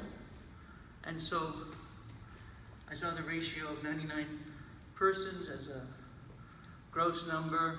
The requirement is 1 space for every 3 persons that's in a theater or restaurant. There seems to me to be some question of mixed use and other uses, such as the jewelry shop, I guess it is, and would that affect the total number of parking that might be required? I think if you really are technical and careful, it probably does. And the ratio is 1 space for every 300 feet of retail use. So hypothetically, if she needs 99 spaces, maybe there's 3 or 4 other spaces for an associated mixed use. But in very round numbers, you know, okay, maybe it's a few more spaces than the basis of 99 people divided by 3, meaning 33 spaces. So I believe she provided evidence. I don't remember, I didn't count them. There were different variables of if there was outdoor events or not, there's more space parking available on the she was counting the green area, I suppose. And so let's just throw out a hypothetical, say she needs 40 parking spaces using those different ratios. She needs to put 20 spaces on site, and she needs to show that within 300 feet there's 20 municipal spaces available. So I take exception to what Kurt said. The zoning very specifically wants the town to share parking. The zoning very specifically does not want development and use which requires the creation of large parking lots on each parcel of land. And so, you know, in round numbers, it seemed to me like you'd get there with a special permit based upon the use of municipal spaces in the 300-foot proximity. If for some reason you didn't, then there's a second provision that allows for additional shared parking on private lots. Now, it seemed like Amy would get there with demonstration that she can share municipal parking in the way the zoning intends. And, you know, it's fairly normal in a special permit process. If something evolves and needs to be an additional submittal, yes, you could come in and show the contracts or agreements for sharing private parking on private land. And the history of that is that the Rouge, the Village of, and there were always these cases of sharing parking with informal agreements. And so the language of the zoning as it is now requires a much more formal procedure for sharing parking on private property. So as far as I can see, that may not be necessary. To me, my recommendation would be this board consider all of the regs and you know, if necessary, ask questions and ask for further clarification about how parking would be handled. The intention is that we use the public streets, the parking spaces on streets in public areas to serve the businesses of the town. Not every business should have to build a parking lot, and we don't want every business to build a parking lot. That's in keeping with the character of this town. So, you know, and then finally, customarily and historically, the zoning board has been the special permit granting authority for any parking issues. Someone can go to the zoning board and say, zoning says I need 40 spaces. I don't think I do. I can show you why. Please give me a reduction in the required spaces. That mechanism has been in our zoning from well before the VCOD regs. And so the VCOD regs anticipated a situation where a business might need a special permit for their business, but it created specific language to allow the special permit granting authority to also grant a special permit for parking, for a reduction of parking. So as I understand the zoning, this board has the authority to actually reduce the number of parking if there was an application to do so, and it has the mechanism to issue a special permit, which is comprehensive for the use and for parking, to allow a portion of the required parking to be on municipal streets. So that's a bit long, I'm sorry, but that's the background for what we did. I was on the board at the time. I worked on it quite a lot, so I feel, I can speak to what's there in the zoning, what's the intended mechanism, what are the reasons for that mechanism to be there, and how can it be used now. So, any questions I could answer, but just wanted to add that info. Any questions? Just one question, I think I know the answer already. So if I'm interpreting what you're saying, it's in your educated opinion, this board can act both on the use and on the parking. Absolutely. Thank you. Any questions from you? Thank you, Dan. Molly.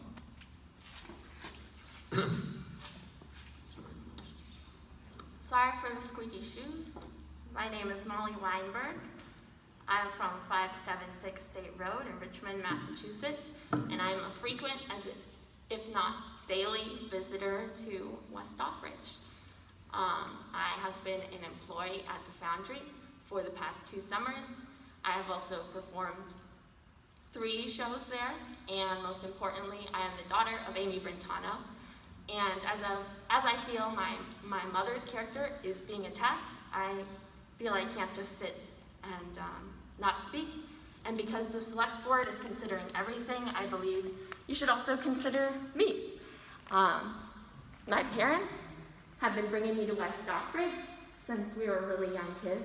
I remember coming when I was like 4 or 5 to the video place. I don't remember what it was called, but it was there on the main street, and we would come and get our videos to go bring home and watch in Richmond.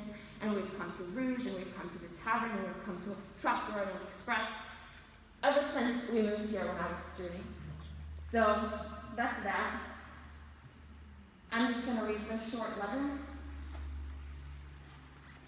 My mom has worked her butt off to fulfill her lifelong dream of owning a visual and performing arts center in order to provide a space for diverse, creative, and talented artists of all kinds to come together and create art for themselves and for the larger community. I have been witness to behind the scenes from the beginning, the good, the bad, and the ugly. Because of my mom, my life has been filled with theater. And because of the Foundry, the past 3 years have exposed me to an incredible amount of artists, from visual to dancers, actors, singers, and so much more. I am in the depths of a creative melting pot, and I wouldn't ask for it any other way. The arts are so important, especially right now.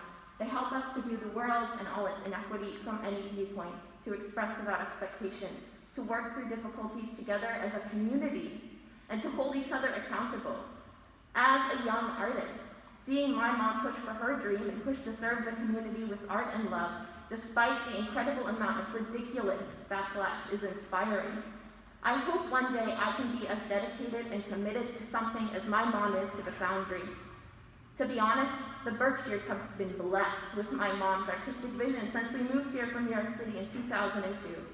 She's directed countless plays at countless schools and theater companies and impacted countless amounts of children and even adults to go on and pursue their artistic dreams. To be honest, the Berkshires, in particular West Stockbridge, is gosh darn lucky to have my mom. Almost as lucky as me, and I'd just like to add, because you're considering everything, me and my brother are still in school, we're going to college, and if you shut down this whole business, we'll be relying on my father, who runs an amazing business himself, but I would like to be a teacher one day, and my brother would like to play in an orchestra with his bass, and so we need the support from both our parents, not only artistic and creative and supportive support, but also money and financial support, because you cannot grow up in America and do what you want to do without having, a background and support and money. So that is that. And lastly, I wish the owner of Rouge had stayed, because as she called my mom unreasonable, I think she could have been reasonable enough after stating her own opinions to listen to everyone else's opinions. So, thank you very much for letting us all speak. Thank you.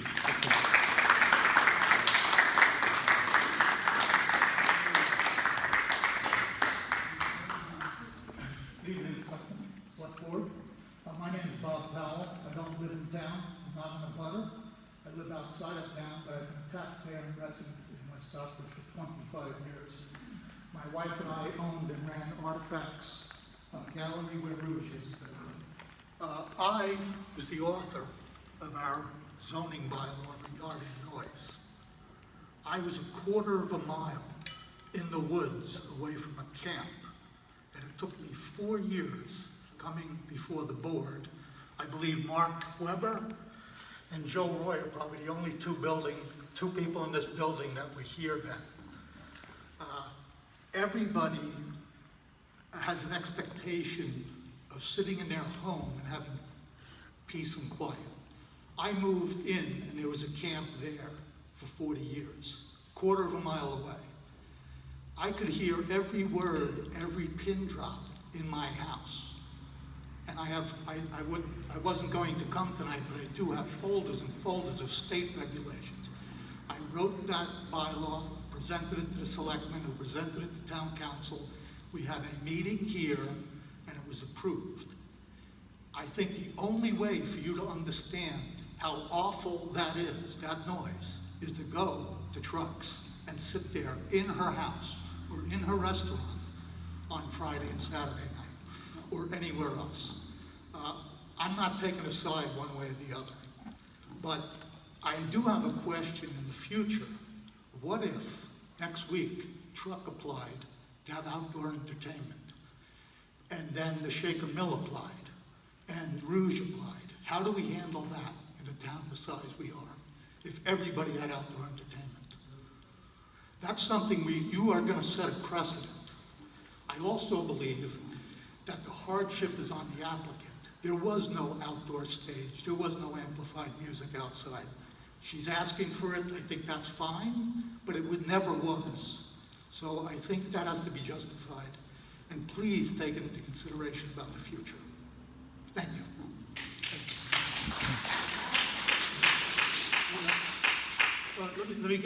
We'll come back to you. You'll get a chance to speak before we wrap up the public session. Yes, sir, come on up.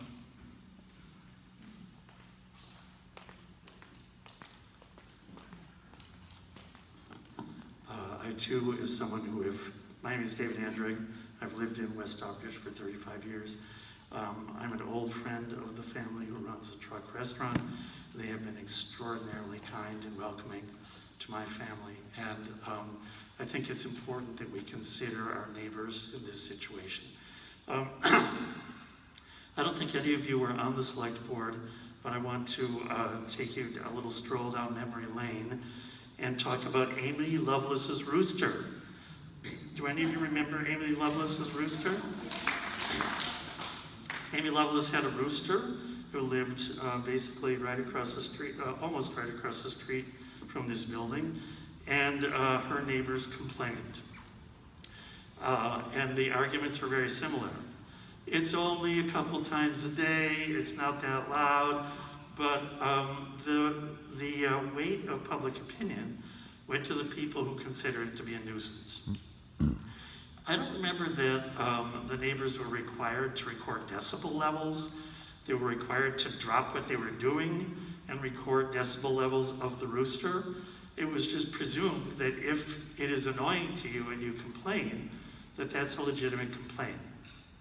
And I do have to say I'm astonished that the arguments from Mr. Schimmo, as well as some of the, what I understand to be happening in town, that the constant requirement of documentation, and whether it's, it's only a dishwasher, it's not a lawnmower. That rooster was neither a dishwasher nor a lawnmower. It was a rooster. But the neighbors complained, and the select board told Amy Lovelace to get rid of her rooster, which she did, with great protest. And there were voices on both sides. And I understand that's kind of a silly precedent, but what is critical here is that we treat our neighbors like neighbors. We don't make them prove that the quality of their life is being impinged, and how much, and prove repeatedly. I think that's outrageous. And I think it's up to this board to do something about it. It would seem to me, I'm not an expert on special permits, but it would seem to me that some kind of permit, which has very strict requirements about noise, which if they are violated, the place is shut down.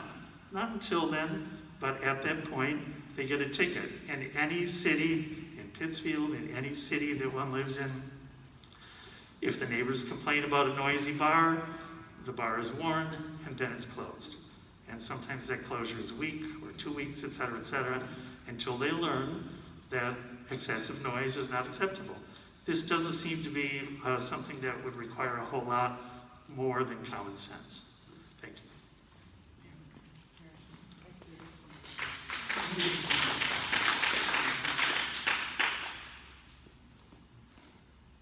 Hello. My name is No Bailey. I live in 14 Oliver Avenue, Pittsfield, Massachusetts.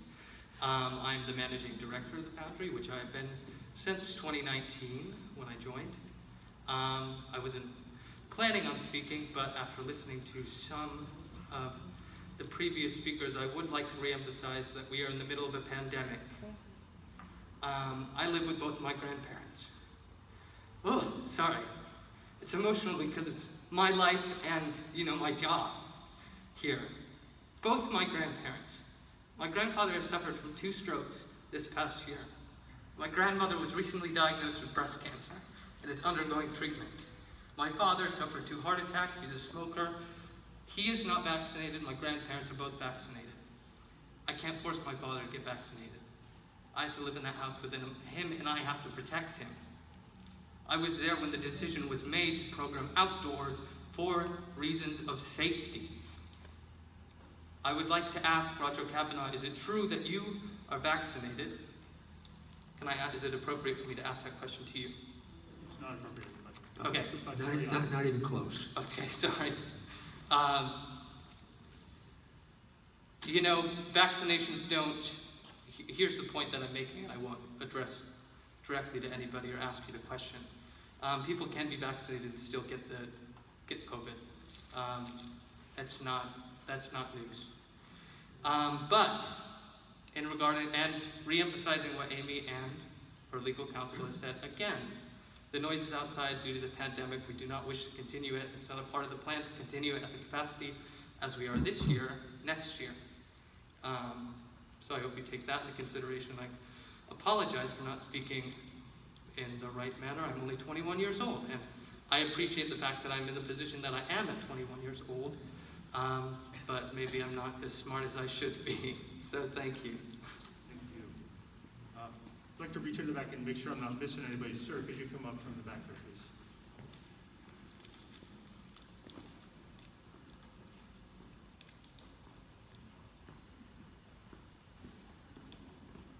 My name is Danny Armstrong. I live in 157 West Center Road, West Stockbridge. I don't think anybody in here wants to see either one of the businesses fail. It's the town's fault for not straightening out this road in pre-existing, whenever they should have straightened it out years ago. But whatever the vote is here tonight, I do believe that Eric is in conflict of interest. I believe that he plays in a band, plays at the Foundry, and that you would be in conflict of interest voting on this. That's my opinion. Thanks for your opinion. I do not play in a band, and I have not performed at the Foundry. There were some, I'll just say very briefly, there were some letters to the editor that pointed out some meeting minutes and some things. I filed a statement with the clerk today to just make clear my ability to conduct this hearing with objectivity and fairness, as I always do and always have. My record's spotless, and I'll leave it at that. Next speaker, John.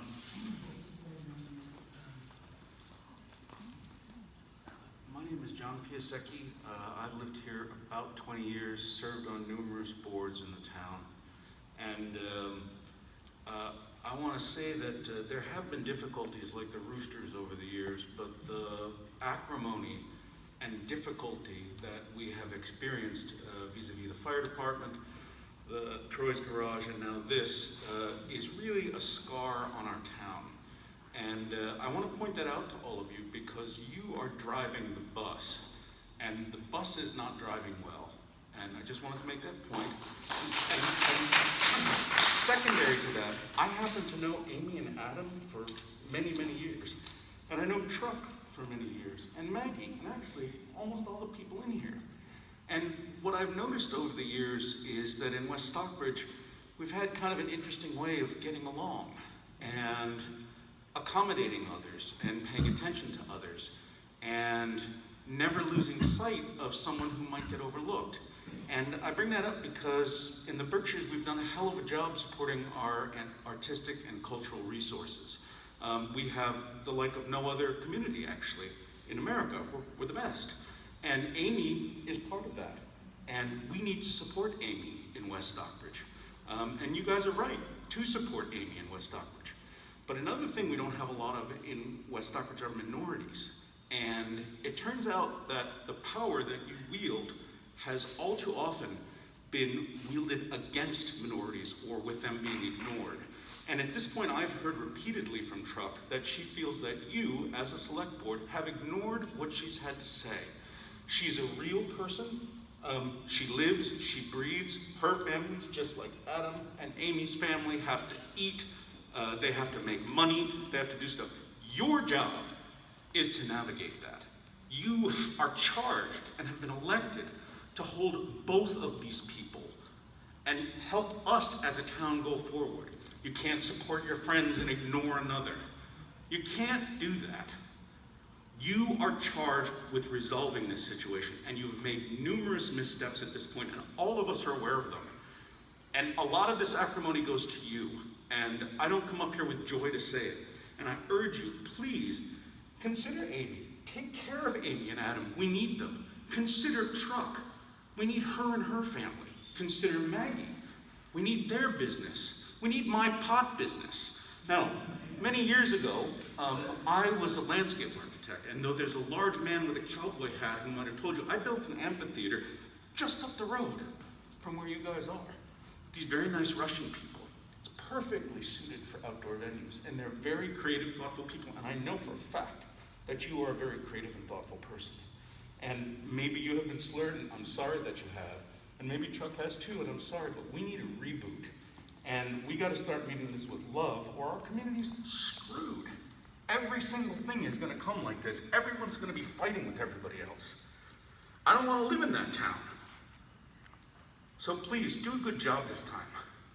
I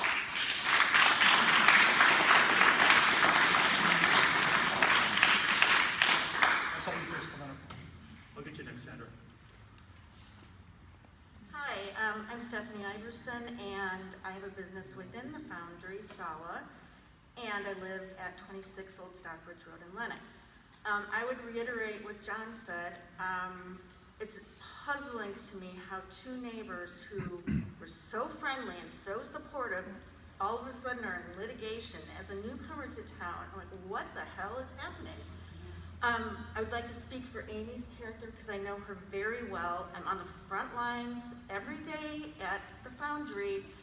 People walk in the door, they ask about Trump. I say, walk on over there, find her on Facebook. Sometimes I text her. As far as I've known Amy, she's going out of her way to spend money she doesn't have to support Truck during the pandemic. She's a good neighbor. I really hate that she's been characterized by some people as not having a modicum of planning, not being respectful. She is, and I think they, like John said, they both need to be supported, and I really, really dislike the way Amy's been characterized. And I'm sorry if Truck feels that she's been mischaracterized too, but I don't think it's coming from this direction. Thank you. Thank you. Sandra, you're next. Okay, this thing drives me nuts. All right, here we go. Sandra Hotchkiss, Hotchkiss Mobiles, the big building next to the post office. We've been in this town now for about 23 years, something like that. A couple of points. Number one, is the Foundry and Trucks businesses in a commercial district? The other question I have is, in a commercial district versus a residential district, are there noise levels do the meters or whatever, the decibels change? You know what I mean? By state law, is it all commercial or all residential? So those are two things that I'd kind of like you to look into, if you could. Amy's been terrific in this community. I don't know what else to say. I know that Tri was a wonderful woman. She was just one of the sweetest women in town. I'm very sad that she hasn't been back this year, because I personally don't know what her idea would be of all this going on. I don't think, from what I know of Truck's mom, that she would like this. She would have found a solution. She would have made it work. She did that for 42 years in this town. So, that's all I have. Thank you. Yes. We'd like to respond to that. If you're gonna bring my mom into it, Yeah, okay, I'll allow it. Come on over. I want her. Yeah, please come on up, and you'll be next. I'm sorry to send you back.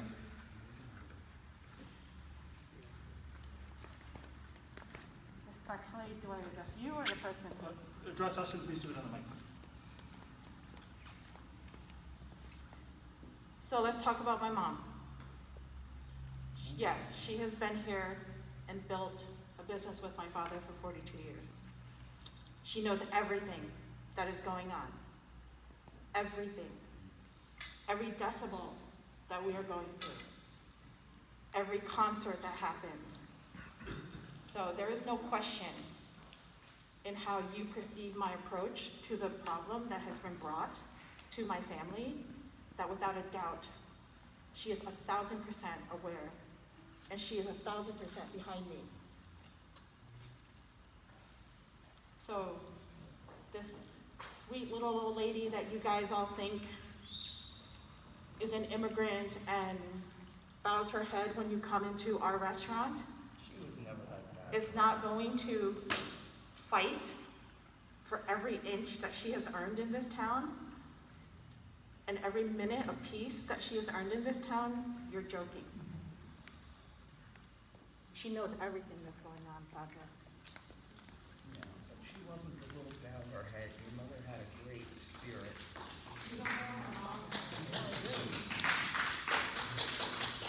Hi, I'm Shannon McMahon-Lickby. I'm a resident of Richmond. I'm probably the biggest supporter of the Foundry, lifetime, very close friend of Amy's. What I see here is two businesses that need compromise. And I think that the business is in the commercial zone, and yes, there's sound issues. But because it's pandemic, but because it's this time, there still has to be compromise. We're not talking about jackhammering, we're talking about music, okay? So yes, eventually, hopefully, she'll get back into that building. But in the meantime, in order for her business to survive, she needs to have certain concerts outside. The other issues are mute issues at this point, from my point of view. She's agreed to open the road, and I'm here to tell you, every single week, I drive down to the Foundry, I go to Main Street, and there's an open parking spot. So those two issues are mute points, and I feel now we're just talking about noise and sound. Noise and sound, that is music, for 2 hours a week, twice a week. So maybe the compromise is 1 night a week. What about the other 5 nights a week? I've never seen Truck open the other 5 nights a week. I've never seen her do any of that. She barely opens every other nights of the week. And I know for a fact that Soma was open Monday, Tuesday, and Wednesday nights a week and had incredible business.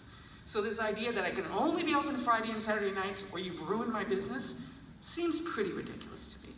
Like, come on, it's you've got 7 nights a week. We're talking 2 hours, 2 nights a week. And if it has to be a compromise, maybe it's 1 night a week. But truly, truly, truly, this has become an issue about noise. And it's not noise, it's music. And there are, I know you've received 100 letters from people that tell you how much it means and how much they enjoy it. You have community people from old to young dancing on Friday nights to this music. What they showed you was a random thing on a computer. Who knows what that noise level was? I mean, come on, really, you're gonna show me from the speakers of a computer? I know a little bit about sound. I know you guys do too. That was random. Like if you're gonna do that, go down that road, you better document that a little better. So I will say to you, compromise. Let's compromise for both businesses. Let's keep them both there. Thank you. Anyone else in the room? Yes, sir.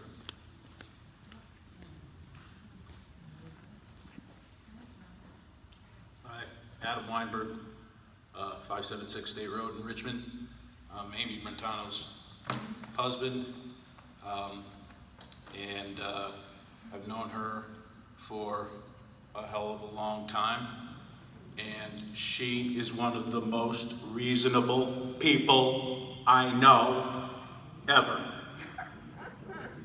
All I've heard is how unreasonable she is. Can I tell you all the planning that she did and all the due diligence that everybody keeps on bringing up prior to the 2019 purchase? You know, you can only do so much. And then you rely on the professionals, like the lawyers, like the town fathers. What we purchased was, and I say we because I'm wrapped up in this just as much as she is, and there's a lot there, you know, there's a lot riding on this. So I implore you to give us the special permit with conditions if that's necessary. But if you pull the rug out from under us, it's gonna set a very bad precedent for you as a town council, for the town itself.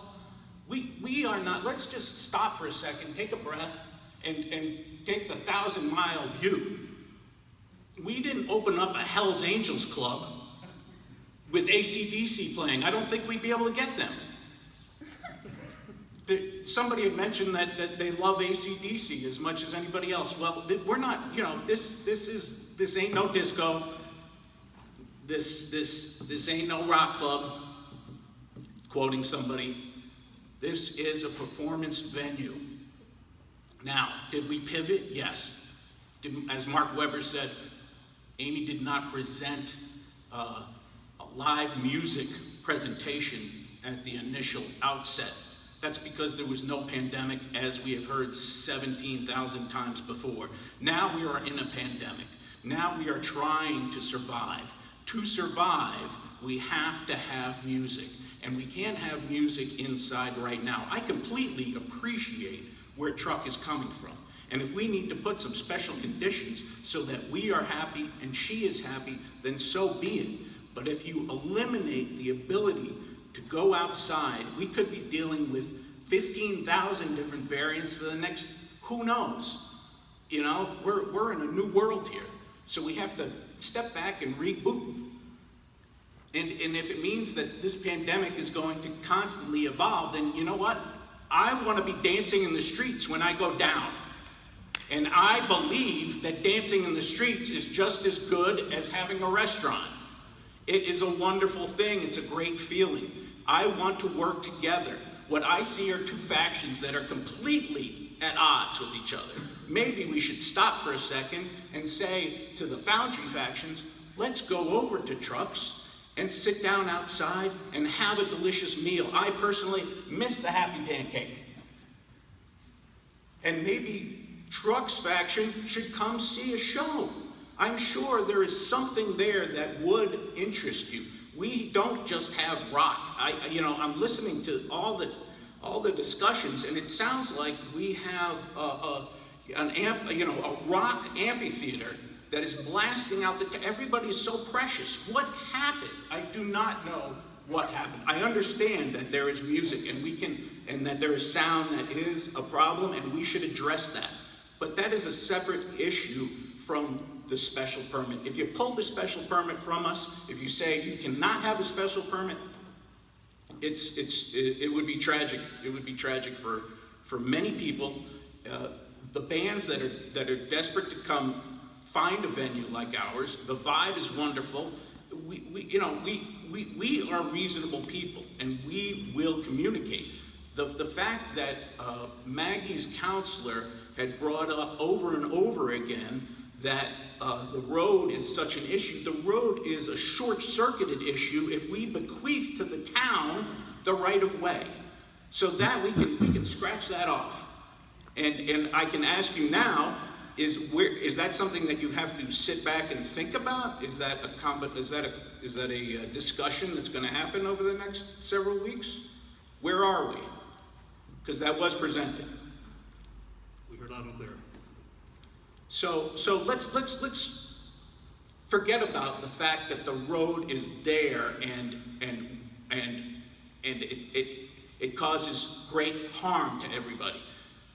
We give the road to the town. Truck has access. We have access. Everybody's happy. It's the noise in the parking. Now, there's a lot of people that come to town. Rouge, I know, can seat quite a few people. We don't know how many cars Rouge has floating around town, and we don't know how many cars we have floating around town, right? So there needs to be signage. We can be reasonable about it. I don't think it's reasonable to say to the Foundry, you have to have your people park on your property exclusively. Because then you have to say to everybody else, well, exclusively everybody else has to have parking. And that doesn't seem to be reasonable. There's a lot of parking in town. But there seems to be a miscommunication as to what to do with all the empty space that is existing within Berkshire Bank, behind Berkshire Bank, within Henry Baldwin's space, which is closed at 5:30, which I've parked at easily a dozen times. So I think there's this classic example of making a mountain out of a molehill. We can discuss and collaborate. I'd rather have collaboration than conflict. I don't want to have loud music. If it was up to me, it would be CBGB's West Stockbridge, but it's not up to me, it's up to my wonderful wife. And she makes sure that she is being as reasonable and respectful as she possibly can. But as it was said, there is a pandemic. We need to make a couple of bucks just so we can get through the next week. That's all we're doing, is getting from one week to the next. I and my wife have no intention of making Truck's business worse. But I will say this, Truck is only open for takeout. And you have to go call 24 hours in advance. The last time I called for takeout, I had to call 24 hours in advance. There is no, we had set this up because Truck was only doing takeout. If Truck was open at 80% or 75%, then we would reconsider the whole outdoor venue concept. But she's open, correct me if I'm wrong, but I believe she is the sole staff person. So let's take a breath and get a sense of what's going on this summer. Everybody's emotions are very high, obviously, and we're all trying to do our best for our individual selves. That does not mean that we should be walking around stepping on everybody else's toes. We don't have any intention of doing that. We are trying just to get by, to pay the performers, to pay the staff, to pay the liquor licenses, and to make it to the next year, where hopefully everybody will be on the same page, get vaccinated, and feel better, and then we can go inside, and maybe we'll just do quiet acoustic shows outside. It is a beautiful, beautiful spot, and I urge the Truck friends to come and enjoy something from the lawn and look up at the mountains, or if you don't want to buy a ticket, you can sit up above the wall for free. There aren't a lot of venues that say come and sit for free and don't pay anything. I mean, it blows my mind that there is so much anger, and I'd just rather collaborate. And I think that we can do that easily, maybe not easily. I think we can do that comfortably if we could have discussions together without emotion. Thank you.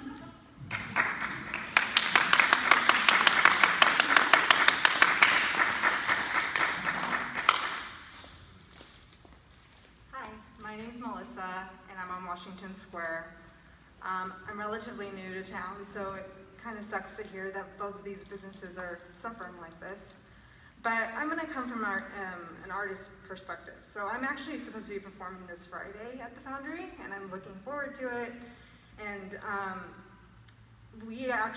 I'm part of another group, and we decided to perform indoors. And to me, ideally, that's how I want to perform, because the way I choreograph, I want lighting, I want good quality sound, I want things that an indoor space can provide. So, again, like everybody else has said, it's not like they're planning to have outdoor performances for the rest of their business career or life, but I just think that as an artist, this is part of my livelihood. I'm an arts administrator, my other part of my life, and I just want to create, I just want to present my work. They're doing so much to accommodate us, they're doing so much to even give us a little bit of what they're making. They're giving us 50% of their ticket sales. I don't make anything, I'm giving that to my dancers, who also don't make anything, who also live in this region, who have to have 4 or 5 different jobs to support themselves as well. Imagine if we're in New York, how many more jobs they're gonna have in order to be an artist. It's so hard, and this region has nearly 150 cultural organizations. Of the 150, there are barely any that support emerging artists. I'm gonna use Jacob's Pillow as an example because I worked there. I know the insides and outs. They bring in other artists into the region to perform. They give them good money, give them a place to stay, they give them opportunities that emerging artists like me in this area don't necessarily always get. Now, what the Foundry is doing is they are working with local emerging artists and supporting them in the little ways that they can. But it means a lot to someone like me because that's the reason why I chose to live here. Me and my husband are not from here. We're under the age of 30, so I think we're hitting a demographic that is widely needed in this region. I'm also a daughter of 2 immigrants, so I do respect and understand what truck experience is, the responsibility as a daughter to keep, a family's legacy going and respecting what they've done to bring us here. I mean, because of my family, I'm pursuing my master's right now, and I'm able to do what I love, which is support the arts and be an artist as well. So just please support both of these businesses. As a new person in this town, I really want to see them both succeed. So thank you for your time. I saw Lori Rose's hand next. Oh, you'll be next. Thank you. You'll be right after Lori.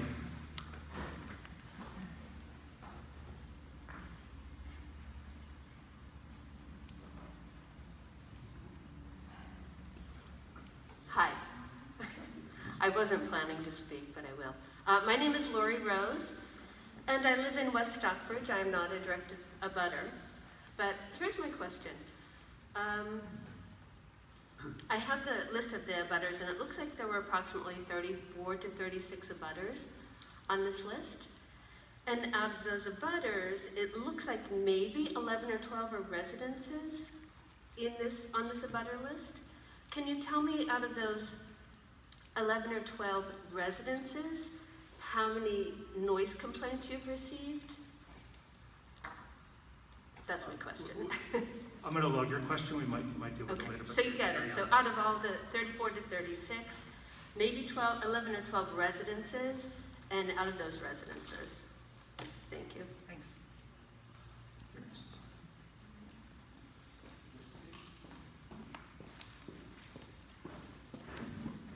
Hello, my name is Shana Rocky Tanini. I live on Maple Street in West Stockbridge. I've been a town resident for 24 years, living on State Line Road, living on Maple Street, and working at 2 restaurants in town. There were some things tonight that I heard that really were upsetting. One was that if somebody purchased a building and their business is different than already existing in the building, that wasn't looked upon favorably or not allowed. And I had never heard of such a thing before. Like, so does that mean that I could never move a salon into town because there's no salons in town? Is that a thing? No. Why was that brought up? You missed it. I missed what? You missed the point. What was that? The point is certain uses require special permits. Mm-hmm. Commercial amusement is one of the uses that requires a special permit. Okay. Amy's business is an entertainment venue, which is commercial amusement. Yes.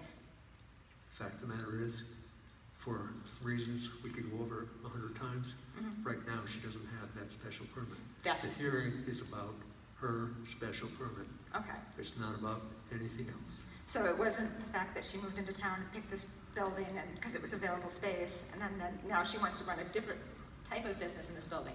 You know, she can do whatever is an authorized use on the table of uses Okay. in that location. Okay. She happened to buy it and open a commercial amusement Mm-hmm. facility. She needs a special permit. Okay. And there's never been a permitted for any of that? And anywhere else in town? No, I'm not talking about anywhere else in town. We're talking about the Foundry. Okay. And if she had done it, then we wouldn't be here. Okay. This is required by the zoning bylaw. It's not capricious. It's a requirement. No, I understand that. I was just confused when it was said that, how it was. So thank you for clarifying that for me. You're right. Another thing that was said tonight was that somebody said that that type of business shouldn't be in this town. Now, I don't think that we should all let certain people pick what should and shouldn't be in this town. I think it should be a vote on from the town. I think everybody in town should vote as what, we want. I don't think it should be like one person voting that they shouldn't have what they want in this town. Because I think if that had happened to Truck's family, 40 years ago, oh wait, it did. And they fought and they got their business. And you know what? They have a wonderful business and it needs to thrive and it needs to go forward, and so does the Foundry. It really does. Both businesses really need help. Thank you.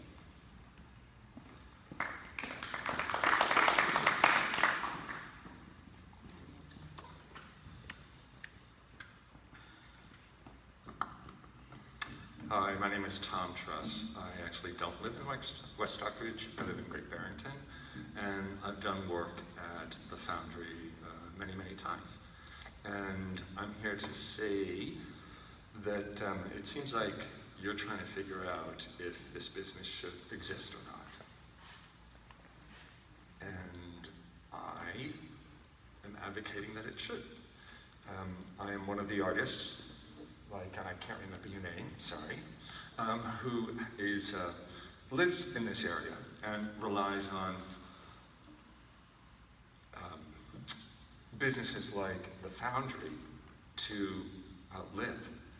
And it's interesting because there aren't many businesses like the Foundry here in Berkshire County.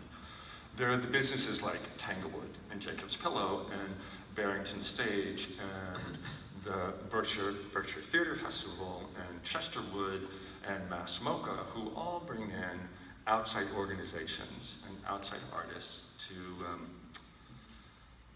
present. And there are not that many, and I can't think of any, actually, that just bring in, or that primarily bring in local organizations and work the way that the Foundry does. So it would be a huge loss, not just to West Stockbridge, but to Berkshire County in general, if the Foundry were not given this special permit. And I also want to acknowledge just that, how difficult a decision it is for you all to have to be here, because my guess is you're going to feel like you're going to make an enemy somewhere. And you live here, I don't. And I also want to acknowledge that, as Adam said, we're in a different time now. Everybody here is wearing a mask. And so we have to think differently, and we have to act differently, and we have to be gracious in a different way. And I think rules and what has happened before needs to be done differently now. And change is incredibly difficult. And that's what we're asking you to do. And that's what this special permit is asking everyone in this town to do, is to change. And whether it goes, quote unquote in the favor of Amy or quote unquote in the favor of truck, someone has to change, and that's not easy. And so I'm just putting that out there, that it's not easy to change. And you're the ones who have to make the choice. So you're in a harder place. And then everybody has to live with it who lives here. And so there's a wide set of ripples that are going to happen from this. And I think if we stay rooted in what feels right and keep our integrity and our honor around how we're treating each other and what, oh, I'm getting preachy, I don't want to get preachy. Okay, I'm going to stop. Thanks very much for having this meeting and for everybody who's spoken.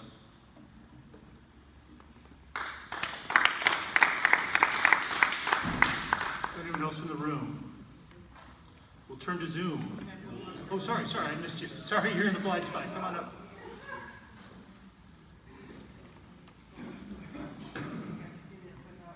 Screwing it up. Okay.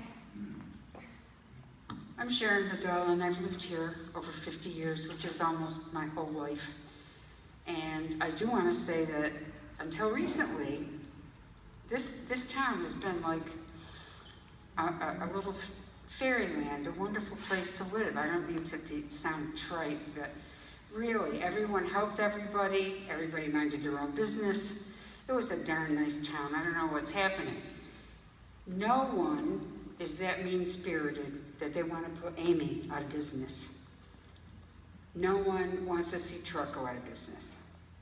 The problem here is that laws are not in place in the town, zoning laws, to say, hey, how long can you perform without having a license? How loud can the noise be? Gee, how far away do you have to be to a residence if you're going to serve liquor? And we don't have anything definite, apparently, because if we did, this whole thing would have been settled a long time ago. And it needs to be settled because it's tearing the town apart. It's causing severe heartache and stress to two really lovely people who want to contribute to the town. It's not like they're coming here causing trouble and being vagrants. They're really trying to contribute to make this town better. We have to make it better for them, meaning our zoning board has to get it together and make some zoning laws about decibels and distance to residences, so that in the future we'll never have problems like this again, because they'll be in stone, they'll be there. We don't want to listen to what Boston says about noise. We should decide that for ourselves, what the noise levels should be, where they can be. They're in the middle of a neighborhood, actually. It's not really the commercial like in Boston or Worcester or even Pittsfield. I mean, there's residents, there's people that live there. That's one of the problems. So I think that the select board should talk to the zoning board and tell them to get some, in the bylaw board or whoever they are, they make the laws, but they should say, okay guys, meet, get these laws in place. We have problems that we need to solve. As far as the road goes, there used to be a house down there. It got torn down, but that was a road to get to it. I never used what everybody's talking about, the bridge.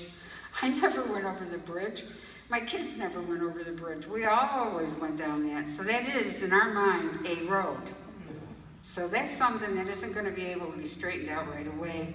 That's a problem that should be separated from her permit so that she's not held up. And then the road stuff can come at a later date, because that's going to take a little longer. But I think that this should be settled now. It's tearing everybody apart.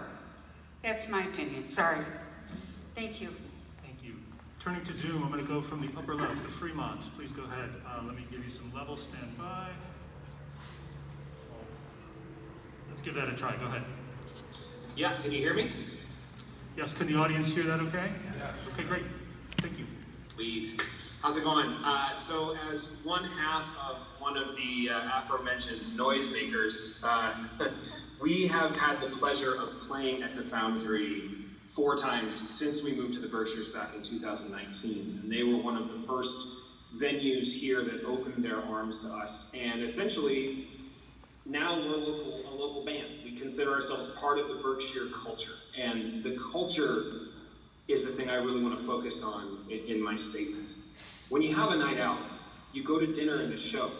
These things are not mutually exclusive. Every time we've ever played at the Foundry, we tell our friends, not just from other towns that are surrounding West Stockbridge, but from other states who come and see our shows, go catch dinner at one of the nearby restaurants, then come see our show.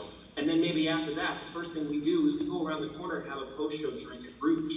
All of this can be completely beneficial to each other and work so nicely together.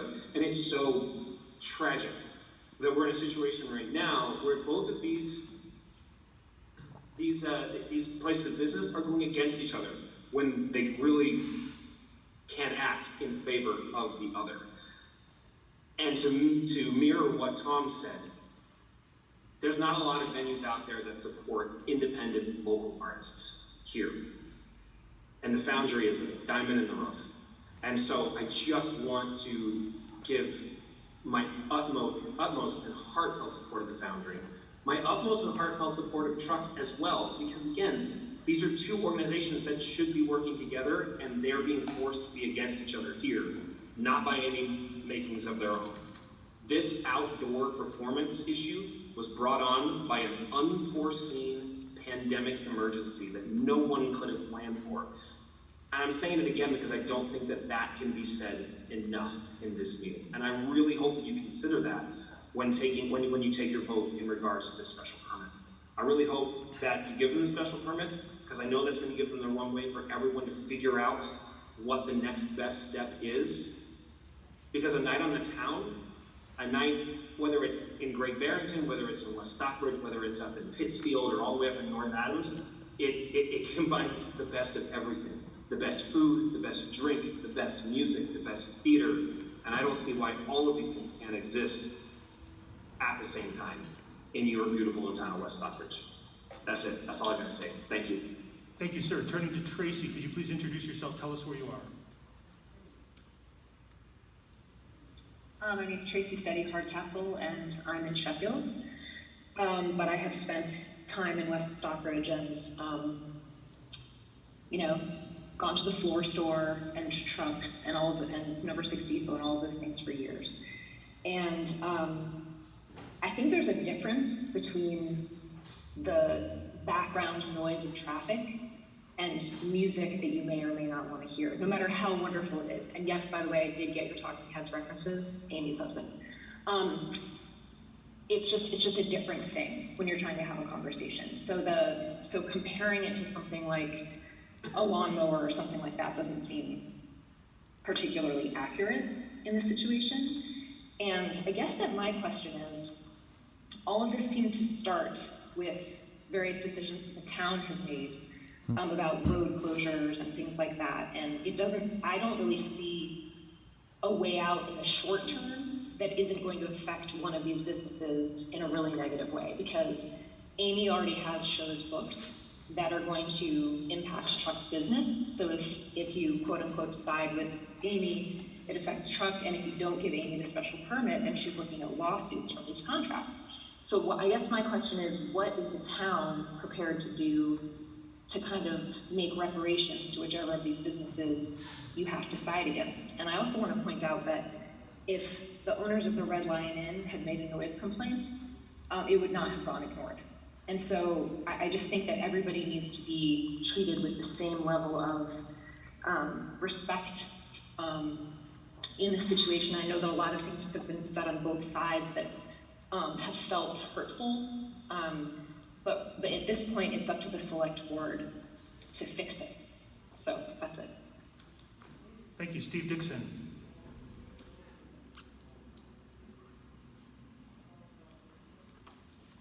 Sorry, just unmuting there. Thank you for hearing me. I think a lot of people have made some really eloquent points this evening. I love both of the businesses as well, but I think it's really kind of a no-brainer here. Take Amy's more than generous offer at free. I mean, what don't you understand about free?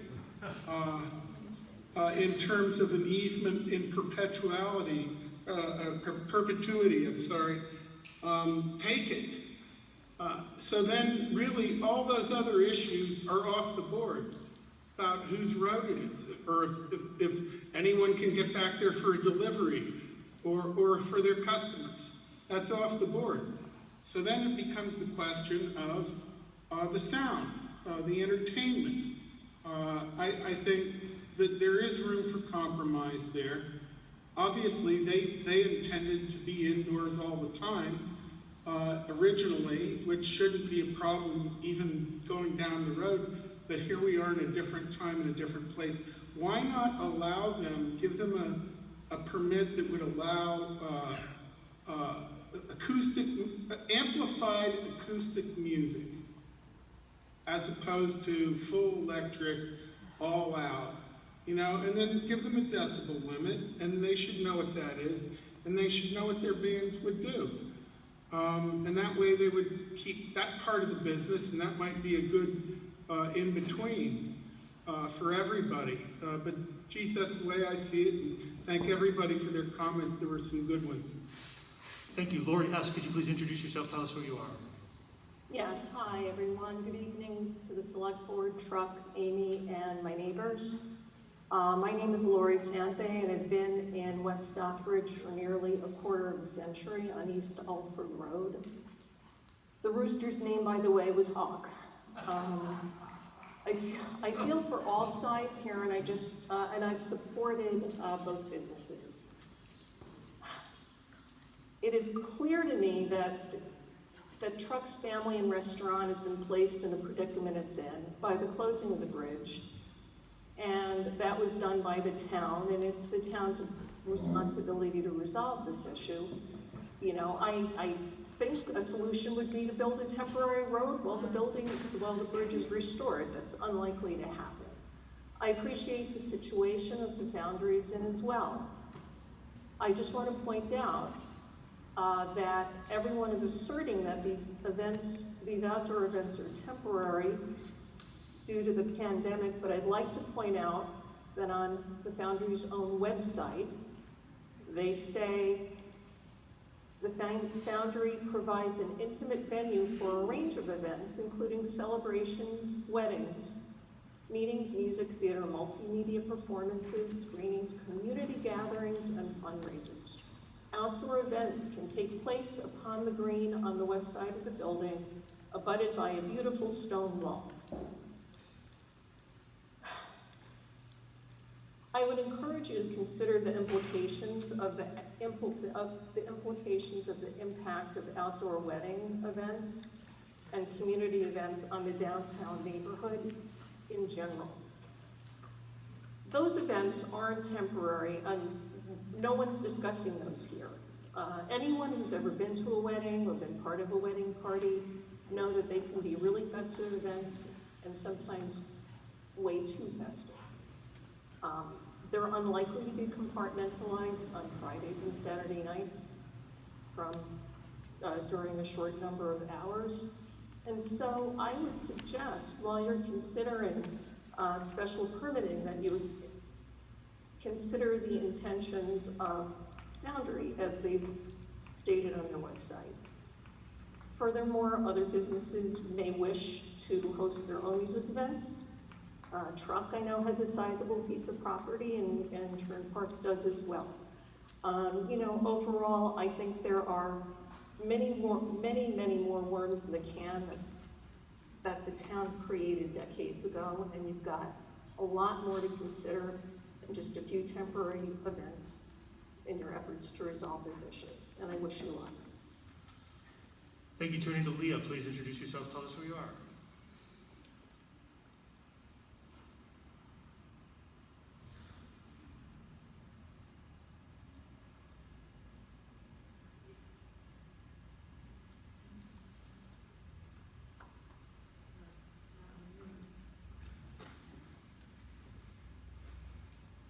I'm not necessarily, is it Leah, L-I-A? Yeah, Leah, can you hear me? If you can, please unmute and go right ahead.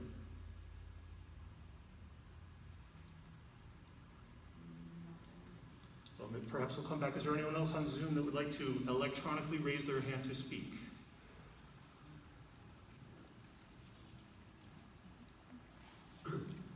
Well, we'll come back to Leah if... It won't allow them to unmute. They just said in this text. Well, I just said. We just invited. Are you in communication? Yes. All right, do you have this other person? Can they call on my phone? It says on their, can I talk right now to tell you about this? Well, she can call in and find another way. We'll get her through Okay. Zoom somehow. And we will come back to it. Natalie, you're there. Please introduce yourself. Tell us who you are. Leah has told us via the chat that they're not allowed to unmute, so I want to just put that out and let everybody know that they're trying, but I guess the permissions need to be changed on this Skype. The host is inviting an unmute, but thank you for the heads up. Well, this is only raised hand, so we'll just take a second to see if we can get Leah in by phone or otherwise. There's a manual hand up in the middle. Well, it shows all three. And now you have another one right there. Okay, Rich, while we're working it out with Leah, please introduce yourself, tell us who you are. Hi, my name is Rich Bradley. I live in Stockbridge, Massachusetts. I